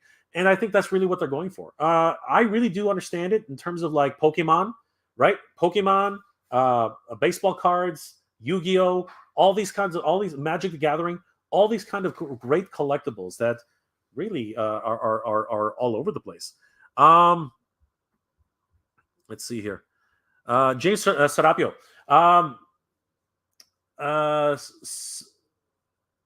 Some moron burned a Frito Kahlo drawing because he was willing to sell an NFT of it. Crypto bros belong in a certain level. Hell, yeah, but that's somebody who actually owned it and it's kind of a little bit messed up in the head. That to me is a shame that they actually did that. That's just ridiculous. Y2 Refugee. Kudos to Will for standing behind the product and taking time to explain it. Still not for me, but I can at least understand how it would appeal to some. Exactly. I really do appreciate Will coming on board here. It's a brave thing to do. I'll tell you that much right now. Demon 888. If an EMP hits and fries electricity devices on the planet, does the NFT have to have a failsafe? If you understand the blockchain, it's all over the world. So the likelihood of multiple EMPs hitting every single computer in the world is rare. Having said that, if there is a break in the chain somewhere, another set of computers will pick it up. Um, in a nutshell, if you really want to take a look at the blockchain, basically it's a sharing of information across the entire internet. Like there's a bit of information being shared across each and every computer in multiple locations, and that's why it's called the blockchain. It is a fascinating technology, and it has actually it is the basis of cryptocurrencies. So fascinating. Essay. It doesn't feel right. It makes materials work. It makes material to work and produce an NFT initially, but replicating it doesn't use raw materials, so you can't reproduce. So you can reproduce it. This is an imaginary ownership. I see what I see what you're saying, but in terms of the digital handshake and the whole blockchain idea, the concept of ownership is secure on that level. Again, I work in the industry somewhat, so I do understand the overall technology. The real concern is that if something were catastrophic were to happen, right, and your digital wallet was lost, there is the kind of idea. But with a blockchain, it's highly unlikely. It's again, it'll take a lot longer to explain, and someone with a lot more savvy and knowledge than I have to really explain how the blockchain works. Toys of time go by. Imagine going to a toy store, and there are just a bunch of LED screens with NFTs being sold. That would be a very depressing toy store. You know what, dude? When you really think about it, if you ever went to consumers distributing back in the day, it was pretty much that. You would walk into a store, there's nothing around you. You walk up to the counter, you'd see all of the sales for the day. You have to actually ask for the catalog, write down the kind of thing that you wanted, and they would go to the back and get it for you. In a way, it was kind of depressing, but when you saw all those video games lined up, at the back wall, it was kind of exciting at the same time too. Yeah, it's crazy. It really is kind of crazy.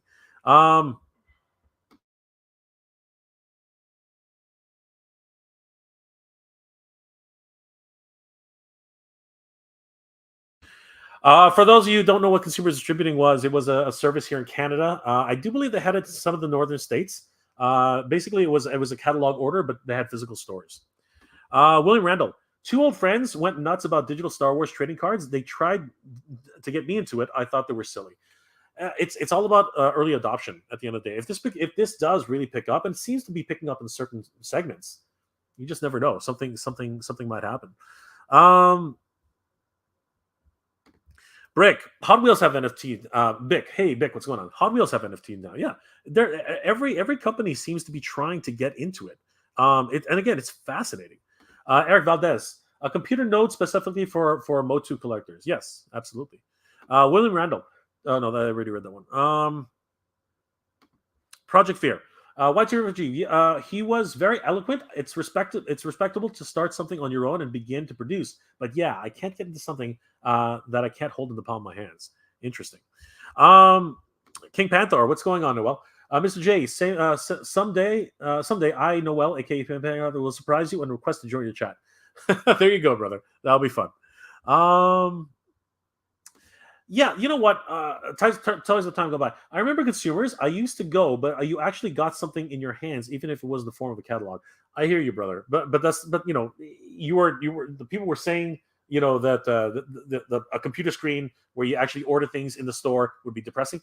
It did technically exist. I mean that they were ahead of the curve when you think about that. Let's go into something a little bit more connected to what we're talking about, but at the same time has had a little bit more what's it called an end, like they tried something different, and really it's interesting the way it worked. So NECA and Walmart tried to launch a Auto T platform digital physical collectibles. So these are digital collectibles with physical with a physical toy attached to it.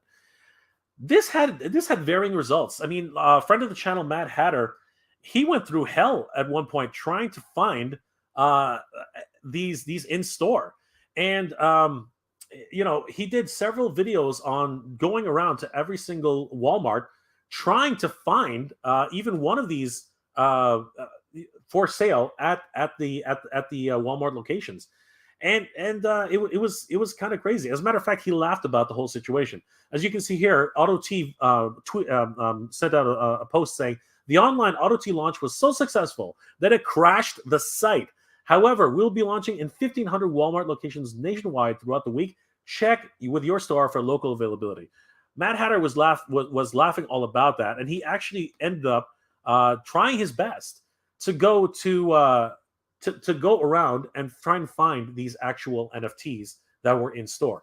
I believe he did finally succeed. You can see it here. There's a picture, but they were just basically hanging. It was a confusing situation.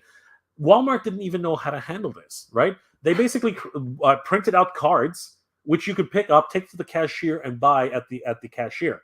Because again, the whole concept of NFTs and non-fungible tokens as an asset, right, was something that people were just having such a hard time to wrap around.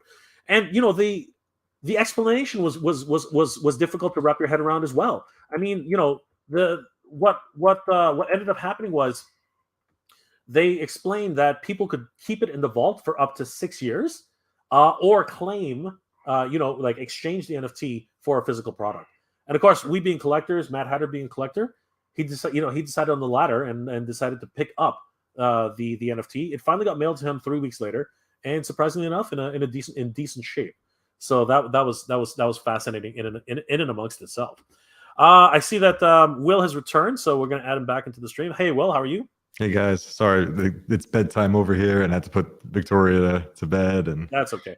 I am actually very I'm touched. I'm touched that you did this for your daughter. I'm touched that you, or at the very least, she inspired you to do something along these lines. Thank you. And so I know a lot about the blind box idea. I mean, like, the Disney blind boxes, right? The miniature blind boxes, all these types of products, right? You really don't know what you're going to get. Mm-hmm. Here are a couple of things I want to throw at you. And again, this is off the cuff. Where I had no idea you were actually. I didn't know either. I usually go on YouTube because there's been some Motu unboxings lately of people that have been buying them and doing YouTube videos with their kids. They're unboxing it together, which has been cool. So every night I check, has there been any new YouTube unboxings? And I stumbled across your stream. I'm like, okay, cool. So I am curious though. So on the unboxing, and this is something I did want to bring up. So where is it here? This, of course, sorry. So this, of course, is fascinating to me. Why put them in a box? I think that's my first question. Why bother even putting them in a box? Like, what is the significance of that? So just like there are different kind of toy collectors in the real world, there's different kind of toy collectors that like this stuff digitally as well. And there's different strategies. So for example, if you bought, there are some people that buy toys in the physical world, right? And they keep it on the shelf, pristine condition, right? They don't want to take it out of the blister pack. They want it in mint, right? There are some people that like to play with their toys. They take it out of the blister pack, they accessorize it, they do different things with it, they put it in the play sets.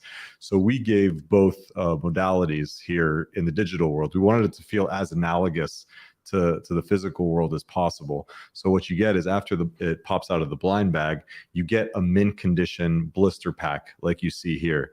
Now, what's cool about the blister pack is there will be special benefits if you keep it in the blister pack. There will be airdrops, new functionality that you'll get just for like keeping it in mint condition. But also, there's another benefit if you take it out of the blister pack, which is you could play with it in game and you could interact with it and customize it with different accessories and things like that. So really the choice is yours on what you want to do with it. What kind of collector are you? Are you a mint condition, keep it on the shelf person? Or are you a let's play with our toys kind of person? The cool thing is I see a lot of people doubling up. They get two common Evil-Lyns here. They keep one in the blister pack and they unwrap one and start interacting with it. So it's different strategies for different kind of folks, Exactly, and that was my biggest thing. So there is actually there is a benefit to keeping it mint on card. Yeah, if you want, I can share my screen and show you some cool stuff here. Sure, no problem. So let me do that.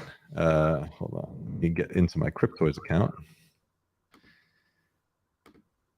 I think I just have to log in. 1 second. Okay. While you're doing that, I think I'll ask another question then. Yeah. So the game, this is fascinating to me, and there's not much on it here. Where it showed up was actually in your video.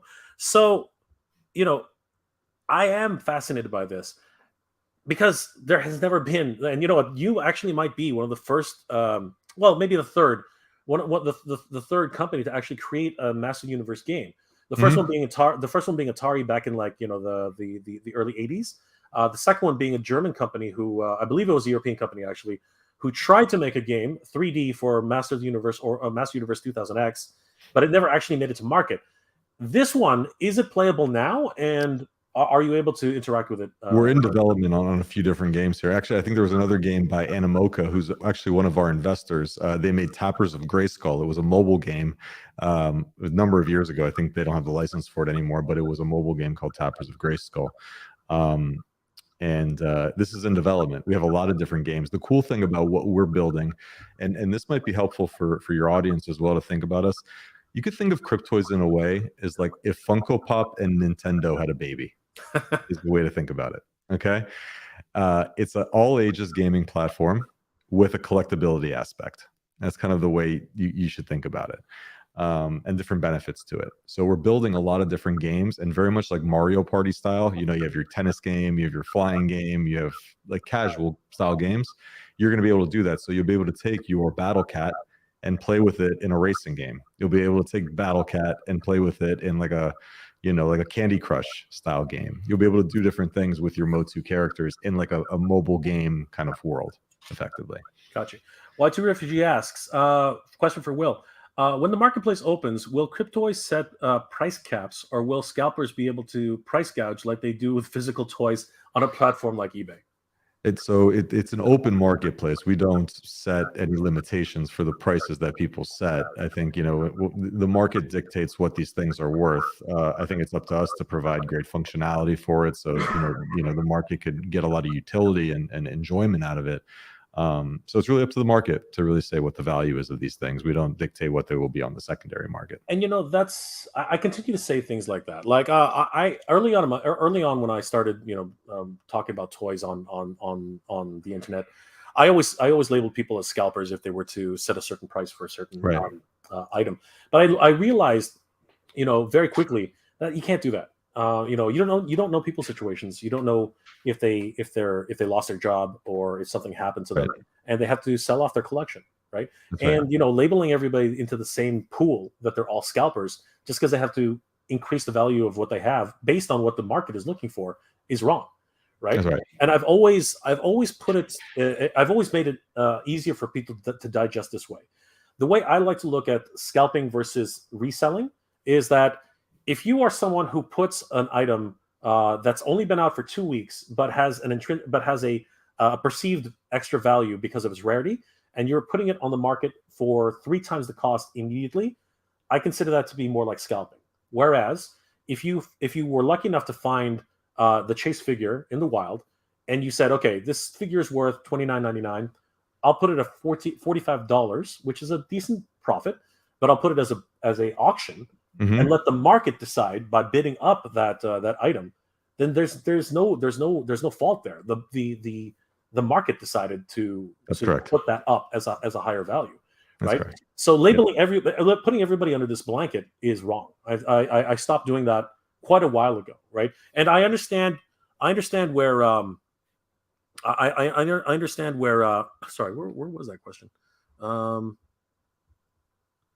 Anyway, I've lost it, but I understand where the OP was getting into that, but at the same time we do have to look at things a little bit more not so black and white. Yeah, so totally agree. By the way, I wanted just to share kind of some of the experience for your audience here, and we feel like we've created. Well, I mean, we put a lot of love into this thing, and we did this for our kids, and we're trying to build something, worthwhile and something that can last, for a very long time. We feel like we've built, up to you guys to decide, the best digital unboxing experience on the web. And you'll hear us talk a lot about at Cryptoys. Everything has to feel toyetic. This is not just like a digital picture or a JPEG or like just something that's like thrown together. We care a lot about toys. And we want it to feel like everybody, when they interact with Cryptoys, it's like awakening that inner child inside of them. So we hope you like this experience. We'll just show you what the unboxing experience looks like. So the first thing is you start your experience, you get sucked into a portal, and I'll show you what that looks like here.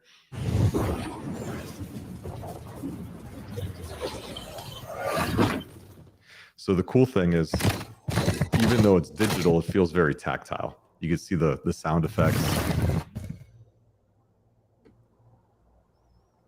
It's like a stone grinding. We wanted to make it like an old relic kind of looking thing.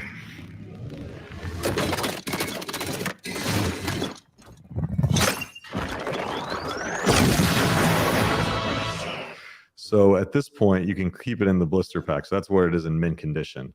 And again, there are benefits to this. But then if you tap on it again, the whole packaging will burn off and the toy will come to life, and then you can interact with it in different ways. So let's see what that looks like. So there you get Battle Cat coming to life. So that was actually a video. I'm going to show you now some of this in real-time code here. Let me actually go ahead and share. Go ahead and share. I like the Rubik's Cube concept. It looks really fun. Right. We really tried to make it as tangible looking as possible here. Let me go. So do you see my Chrome at the moment? I see it. Okay, sweet. So this is my backpack, we call it. Basically, it's like your wallet effectively, but more on brand to call it a backpack. These are all the toys. So these are our Genesis characters. We have our own characters, kind of like Mario and Luigi. Nintendo has Mario and Luigi. These are our characters: Alfie, Comet, Juno. And then we have Motu, which is our first licensed line ever. And you can see them all here. These are unwrapped. So I've taken them out of the packaging and I can play with them. I don't have any Cryptoy cubes at the moment. I got to buy more if we want to do the unboxing experience. Here are the wrapped Cryptoys. So what's cool about these is now I can open them up. So for example, let's go ahead and we'll unbox Tri-Klops. We got a common Tri-Klops. So what's cool here is we can now see more details about the toy. So this is number 472 out of 5,400. There were only 5,400 common Tri-Klops, as you can see here. And then there's a statometer. And obviously the skin is 1983. You got all the OG common skins are 1983. It's a hero tier, which is the most powerful toys in the Cryptoyverse. And then here is the statometer. The statometer represents bonuses and things that you could do inside the game. Like the higher the statometer, the more in-game items and things you'll be able to reward with that particular Tri-Klops. So here we're going to go ahead and unwrap the Cryptoy. So we're going to go ahead and tap the button. We'll start the unwrapping experience. So here we have some music. We'll kick it on. And there you go. Tri-Klops is now officially come to life on the blockchain. The first thing we do is take it here on the block. So the block is like our test drive area for you to play with your toy for the first time. So go ahead and... Oh, it looks like we have an error there. 1 second. Let me see if I can do that again. There we go. All right. So here, now your Cryptoy. Here's Tri-Klops. He appears on the block. And here he is, fully interactive. Jump with him, run around with him. And everything's built on Unity, the Unity game engine. So all the different games are going to kind of populate here. But this is the first thing that we allow is right away you can test drive, because a lot of these like NFT projects, they promise eventually a game, eventually utility, eventually be able to interact with these things. No, from day one, we wanted you to be able to interact with them. And you could also do the moonwalk. That's cool. I like that. So just to show you kind of the experience overall here.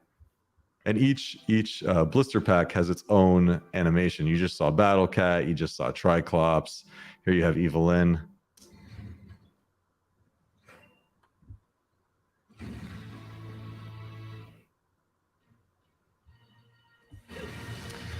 So again, new format. Again, it's not meant to replace physical toys. It's a complement to it, and it also is trying to get another new audience into Masters of the Universe that may not even know what Masters of the Universe is. A lot of younger folks in their teens and 20s and even in their early 30s never connected with the Motu IP.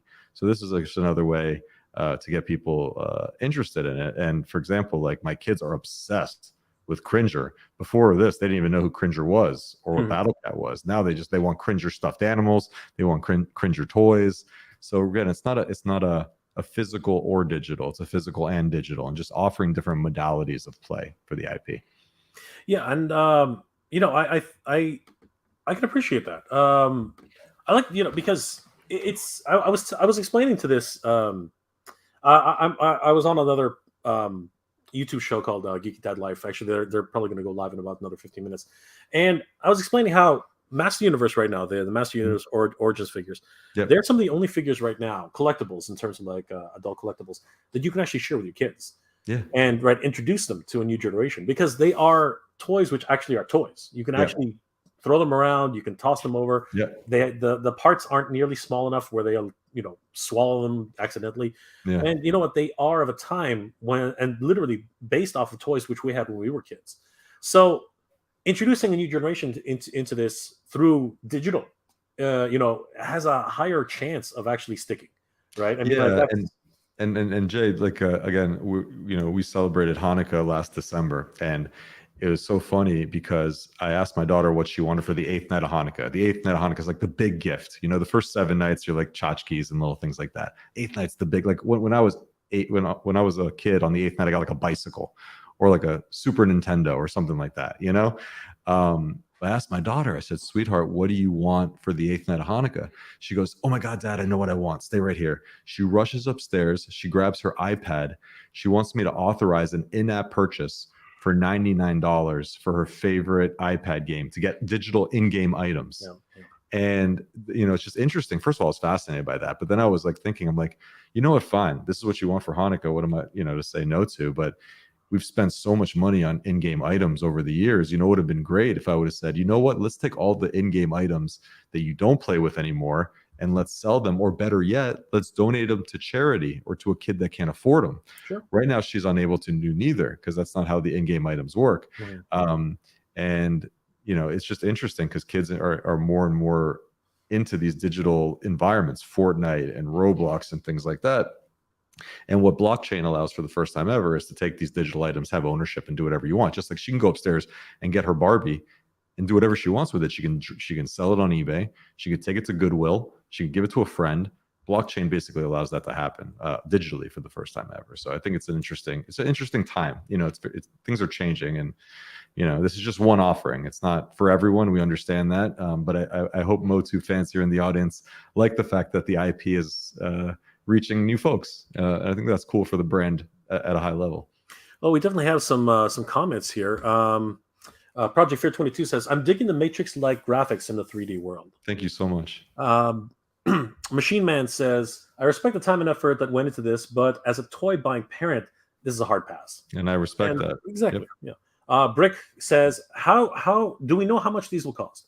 These are $39.99 per cube. If you look at the way we've set this up, we have 3 tiers of toys: heroes, elites, and adventurers.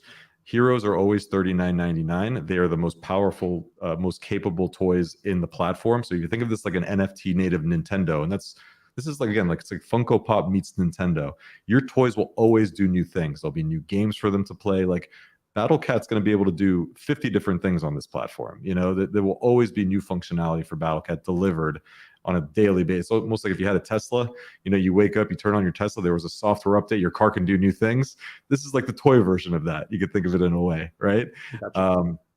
So the heroes get the most capabilities. The elites are mid-priced. They're going to probably be in like the $19.99, $20 range. And then the adventurers are going to be like $5 or less. And some are going to be even free to play. But these are the first toys off the line. Our characters in Motu, first toy lines we've ever did. So they're only heroes at the moment. This is very early for the platform. This is a very new platform. And it'll continue to evolve, as we know. Yes. Batfan1, will any skins be in the style of the vintage toys, or is it just restricted to the chibi look? That's a great question. So right now, everything is in chibi style. It's just the aesthetic of the platform, much like Lego has an aesthetic, much like Funko has an aesthetic, right? This is the Cryptoy aesthetic. The reason is it takes a lot to rig and do custom animation and game development for a number of characters. And by the way, this is not our only IP. We did do a multi-year partnership with Mattel. They're incredible partners. They're also investors in the company. So they're shareholders in the company. But we have a lot of partnerships coming out down the line with a lot of amazing IP that I know fans of this channel are going to be really excited about. And it's just really hard if you did multiple proportions, like big ones and small ones, etc., to do all those custom rigs are going to be very hard. Just like if you look at Fortnite has a lot of the same proportions, even though they do Darth Vader and Spider-Man, because they can do the emotes, they can rig one emote and they can apply it to different characters. So we have to keep the same kind of at least proportions for now. But maybe down the line as the team gets bigger, we're 55 people right now at the moment, and hopefully it's just early days. Gotcha.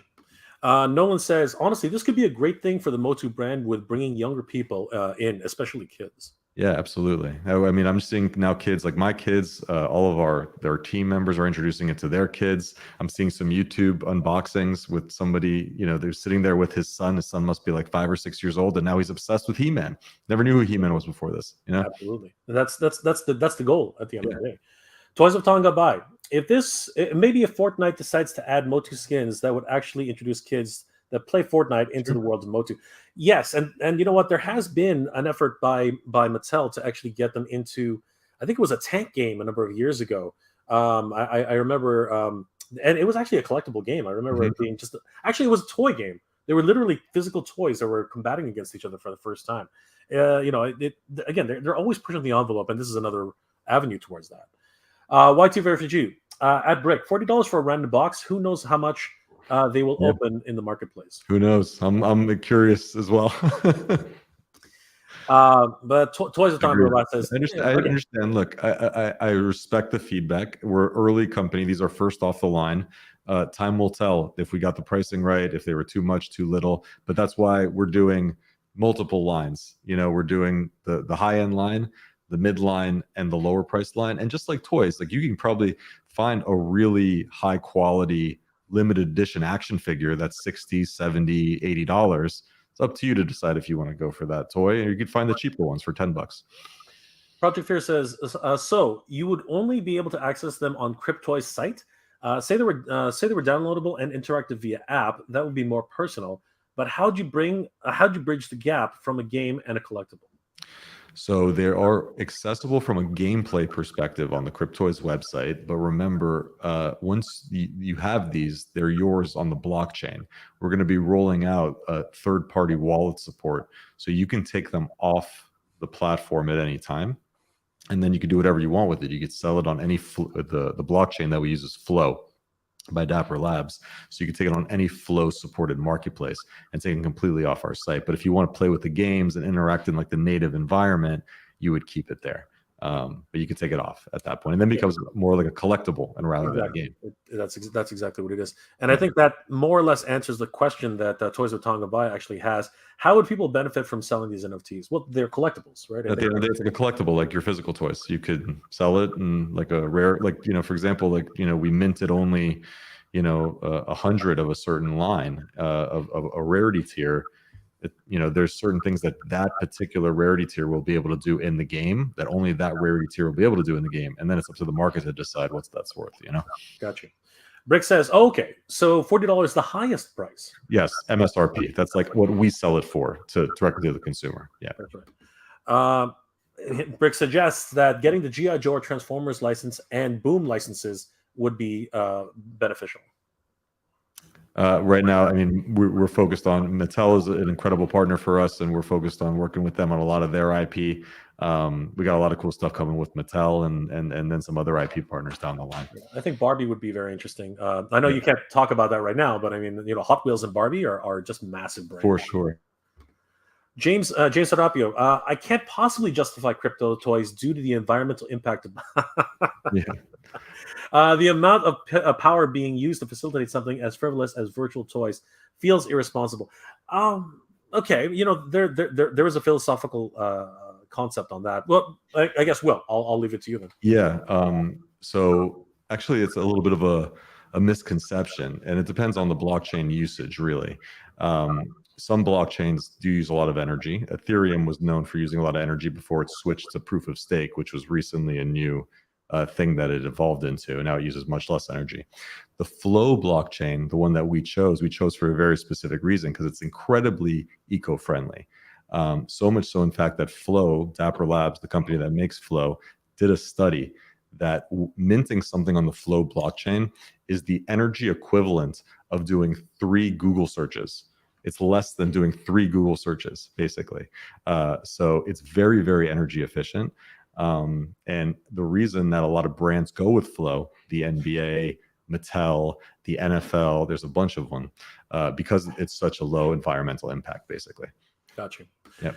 Master Versatile Hunter says, would there be a possibility some down the path of bringing physical figures again, like the Disney Infinity figures that might have a code or something added to the game? Yes, absolutely. So like, you could think of us like, if you think of like Disney Infinity in some way, it started off with physical toys and then it evolved to digital. It's like physical to digital. You could think of us like the other way around. We start digital, but then it might go to physical as well. So there might be claimable toys. We have nothing to announce today, but you can imagine with the Mattel partnership, again, they're not just a licensing partner, they're actual shareholders in our company. So there's some cool stuff that we'd be doing with them down the line. As indeed, there are various creeds of a collector, from gaming to the physical collector types. Yeah. Yep. You're also thinking about proof of work. Yes, that's correct. SA. Hopefully, this brings more kids into Motu, which gets us more TV. Yeah, that'll be a win for everyone, right? That is definitely the way. Yeah. All right, Nolan. Off the hop, I was hard no. Now I'm very intrigued by this, and you know what? This is what open conversation allows for. Right? I was fascinated by this. Like I have my doubts. No matter, at the end of the day, I have my doubts, but. And I work in the industry, so you know there is that. The disconnect that I have is definitely like I am a physical collector at the end of the day, and that's why I think that some people are itching to the idea, because we were just talking about T-Mobile. Auto T and their effort to try and create with NECA creating a digital NFT, but at the same time backed by a physical product.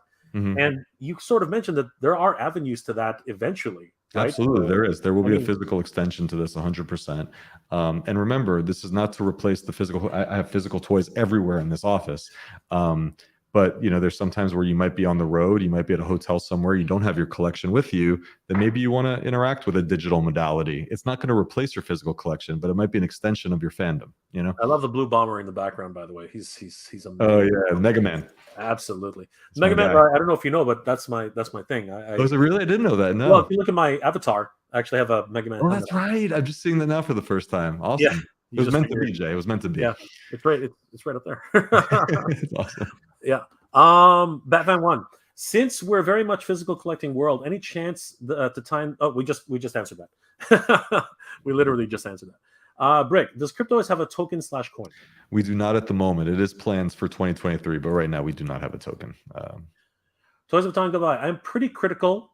Okay, and we see that because I'm old school, but things start somewhere and they're always positive. And I appreciate that. Toys totally.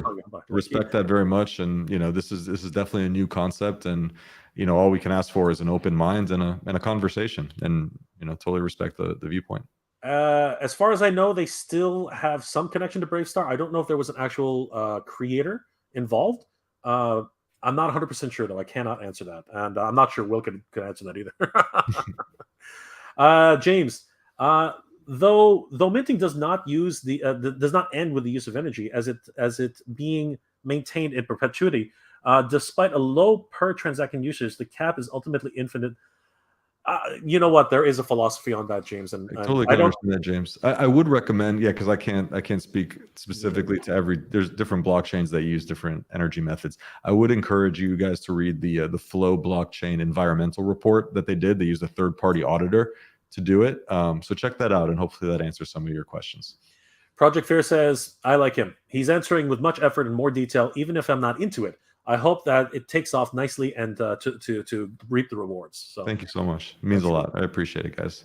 Brick says, the Toys of Time Gone By, it's taken me a while to wrap my head around these kinds of things as well. Toys of Time Gone By, it's like Henry Ford in the first automobile. People were riding horses and buggies, and now look at us. It's crazy. Like I told you the story with my daughter. Like, if you gave her the choice between a physical item and a digital item, I'm not confident which one she's going to choose. Within the digital item, the physical item, of course, is tangible, but the digital item allows her to play with infinite number of people around the world. That's how she sees it. And remember, gaming for these kids is very different than when you and I grew up and we thought gaming. Like we played Mario, we played GoldenEye, we played Wolfenstein, we played Doom, we played all these games growing up, right? Oregon Trail, things like that. When kids play games and we look at them, we're like, okay, they're playing video games. It's actually very much a social experience. So when they play Roblox together, it's not like, hey, let's, they want to go play a shoot 'em up game. It's like, no, hey, Benji, meet me over here and let's build a fort together.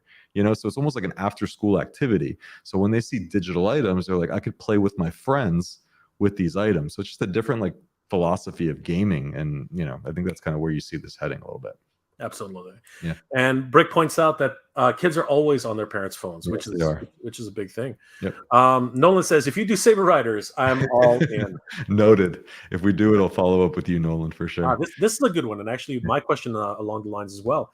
Demon 888 says, any chance of a VR interaction? Yes, VR and AR are a huge part of our future. I would say that the AR stuff is going to come first. So if you want to take your Cryptoy, your Cringer, your Battle Cat, or your Skeletor and see it on your desk with your phone or with any AR enabled device, you'll be able to do that. The other thing that I'd like to point out is, and not a lot of people know this, we have 2 people on the team that's dedicated 100% of their time to AI and NLP, artificial intelligence and natural language processing. So in the future, not so distant future, actually, next year, you'll be able to interact with your Battle Cat. You'll be able to talk to your Tri-Klops, to your He-Man, and have a conversation, much like an Amazon Alexa experience. But now you'll be able to do it with your toys. That'll be incredible. Yeah. Toys Baton gone by. Kids are way more in the digital realm than we've ever been, which is True. absolutely true. Guys, we're about to wrap up here. I want to thank Will for jumping on board here. Oh my god, amazing! I had questions, and now I have some answers. Awesome. Will, I hope you'll be consider coming on more of an actual not so impromptu idea. I did appreciate you reaching out to me during San Diego Comic-Con. I thought that was excellent. Apologies that we weren't able to meet up, but it's amazing to meet you now. And let's do this again sometime. I think that'd be awesome, Jay. Anytime. We'd love to come on the show and talk more. So anytime. Awesome. I'm a big fan. Thank you, Will. I appreciate it. And I am very interested. Like awesome. Truthfully, right now, I have my questions, and some of them have been answered today. So, all right, guys. Once again, thanks to Will. Thanks to Will for being here. So, Will, we'll catch up with you soon. Okay. Awesome. Thank you, guys. Have a good night. Yeah, you too. Bye. Yep. All right, guys. So that was incredible. Honestly, I do have to say. I did want to touch up on a few things before we do log off.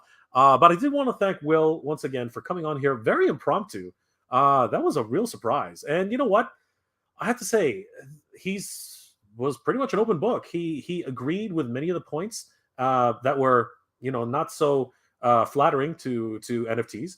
And honestly, he was pretty open in terms of everything. So take it as you will, as a great assault. But always, you know what, James Serapio does bring up a good point. Toys Don't Come By, never stop being critical. It's always a virtue in approaching life. Yes. Critical thinking is very important. And a lot of people do mistake critical thinking as being negative. I will always say that Michael French is not negative. He's critical. And that's something that a lot of people really do make the mistake on. Some of his views do seem, I guess, abrasive, but Michael has always had a critical way of thinking. And that's something I've never been shy on, and I will, if anybody asks me about Michael, that's the first thing I'll say. He's not negative. He's critical. And that's something that I think everyone should be able to do. This is not something where everyone should be yes people, right? We all need to be, as I said, critical to that aspect. EJ Roger says, what up, Mr. J? Just checking in. Got to get the kids ready for school in the morning. Absolutely. Good to see you, EJ Roger. Thank you, my friend. I really appreciate that. Machine Man, any open-ended map making? It's kept the Team Fortress 2 alive for 15 years. Unfortunately, we had to let Will go because we're about to start wrapping up here. But maybe if he comes on for another session, we could actually ask him more questions. Brick, does Will have Social Blades official besides official Cryptoids? You can probably reach out to him. He literally just hopped on here. I don't know. I apologize. I should have asked him that question before he left, but I'm pretty sure that if you head on there and say, hey, Will, we were watching you on Mega J's stream. Maybe he'll reach out to you on another level. James, the one benefit of our virtual goods is that it doesn't interfere with the minimalism of the home decor. Yes, true. This is absolutely true. Like GG, Will has convinced me of one of the viabilities of this, though it's still not for me. I can see the value for some. On another note, anyone seen the South Park episode where Butters is trying to sell NFTs? No, I have not. Must be hilarious. Jabbar Robbins, Jay, you forgot to mention the new Roboson Optimus Prime. I did, and again, we're unfortunately, surprisingly enough, this NFT conversation really took over the stream, which I was surprised by. Toys of Time Gone By, very informative. Thank you, absolutely, and that's what I hope for every one of these chats. James, thanks to the guesting on the show, Will, despite the variance in thought. Yes, of course. Again, critical thinking is always encouraged. Where is Will from? I'm not sure. I really don't. We should have asked him that when we had a chance. Y2U, thank you for your time, Will. Absolutely.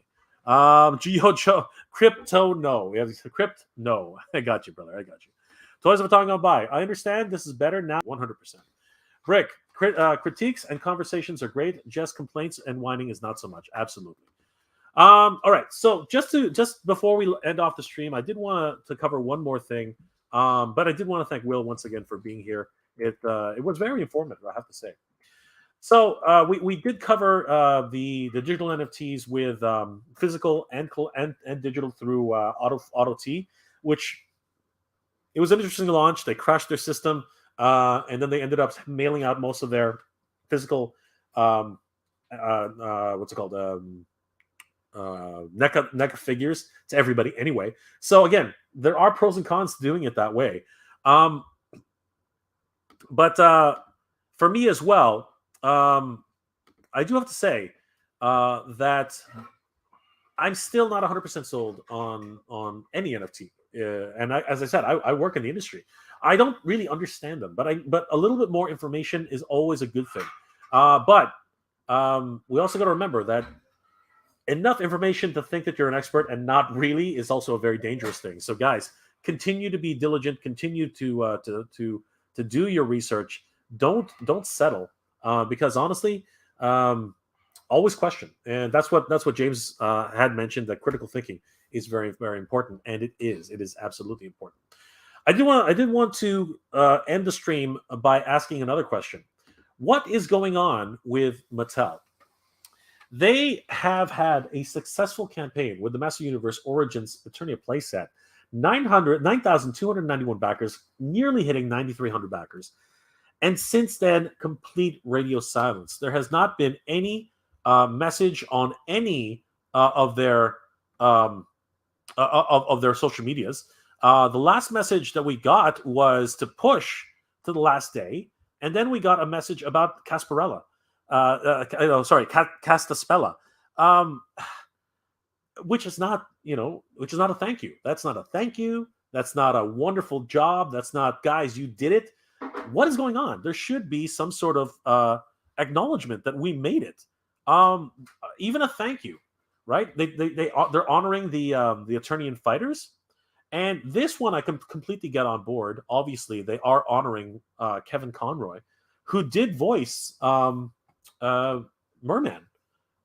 in the Master Universe Masterverse series. Again, rest in peace, Kevin. You will be missed. But I do have to say, the silence is deafening. No acknowledgement. Nothing coming from the Master Universe camp on a successful campaign for Eternia. And this leads me to wonder, what is the holdup? Are they planning something? Are they going to announce something very soon? Will they, acknowledge that so many fans came to support this project, that it's been historic? That's something which I'm really sort of questioning, because that's something to me that really needs to be done. And I don't know what they're going to do. And I hope that they do something very, very soon, because honestly, to me, it's a bit, it's not a good look. It's not a good look in so much that, 9,000. Exactly. 9,291 backers made this project, and in that vein,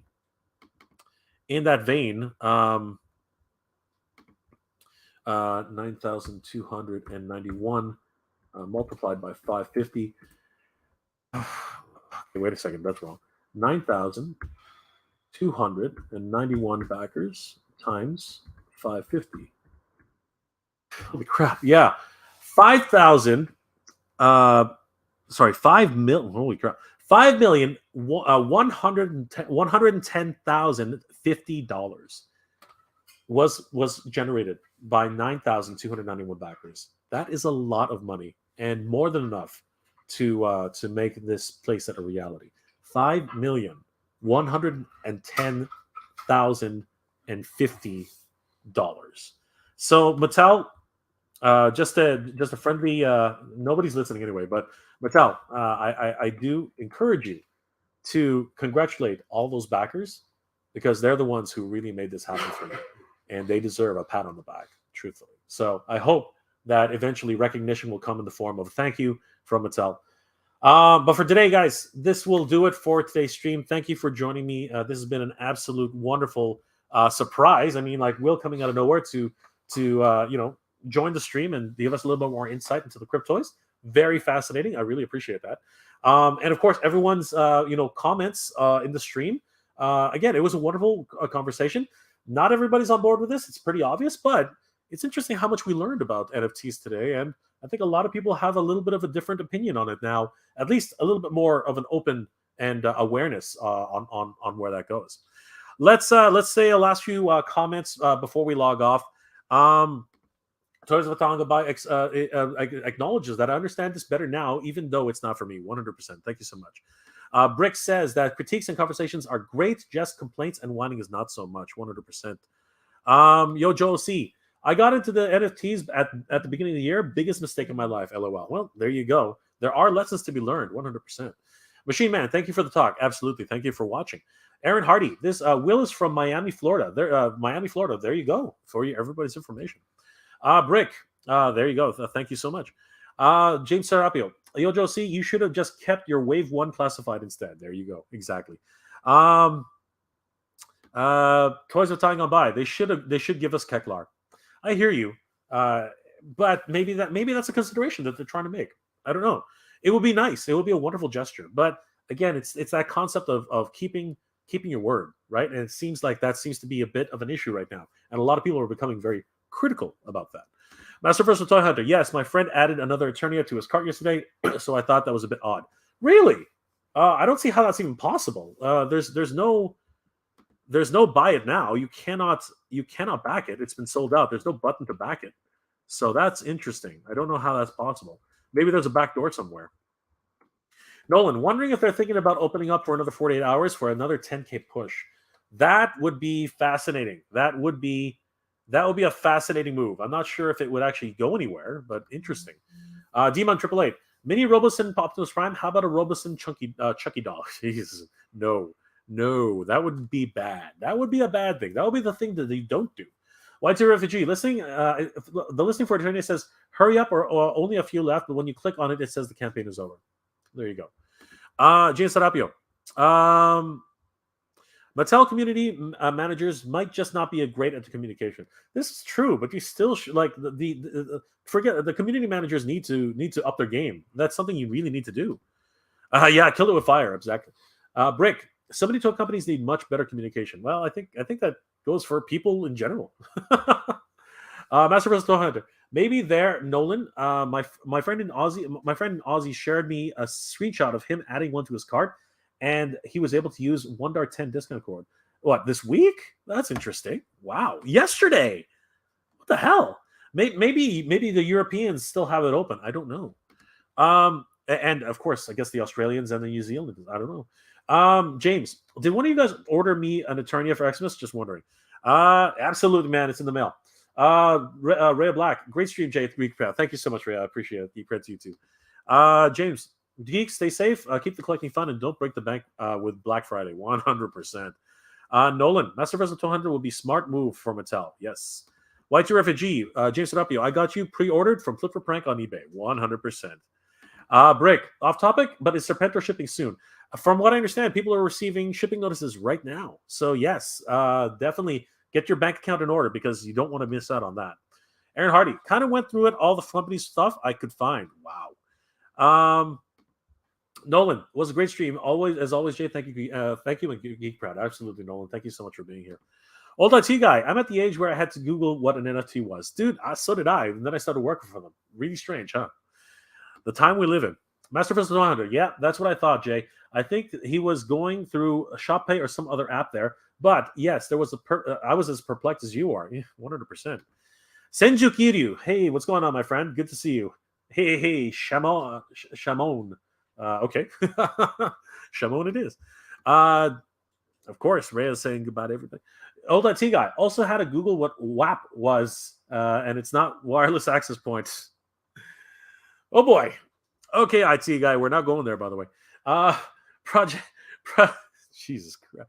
Project Fear 22. Be seeing y'all. Absolutely, my friend. Nolan, got my... Jeez, that one really got me. Got my Serpenter email today.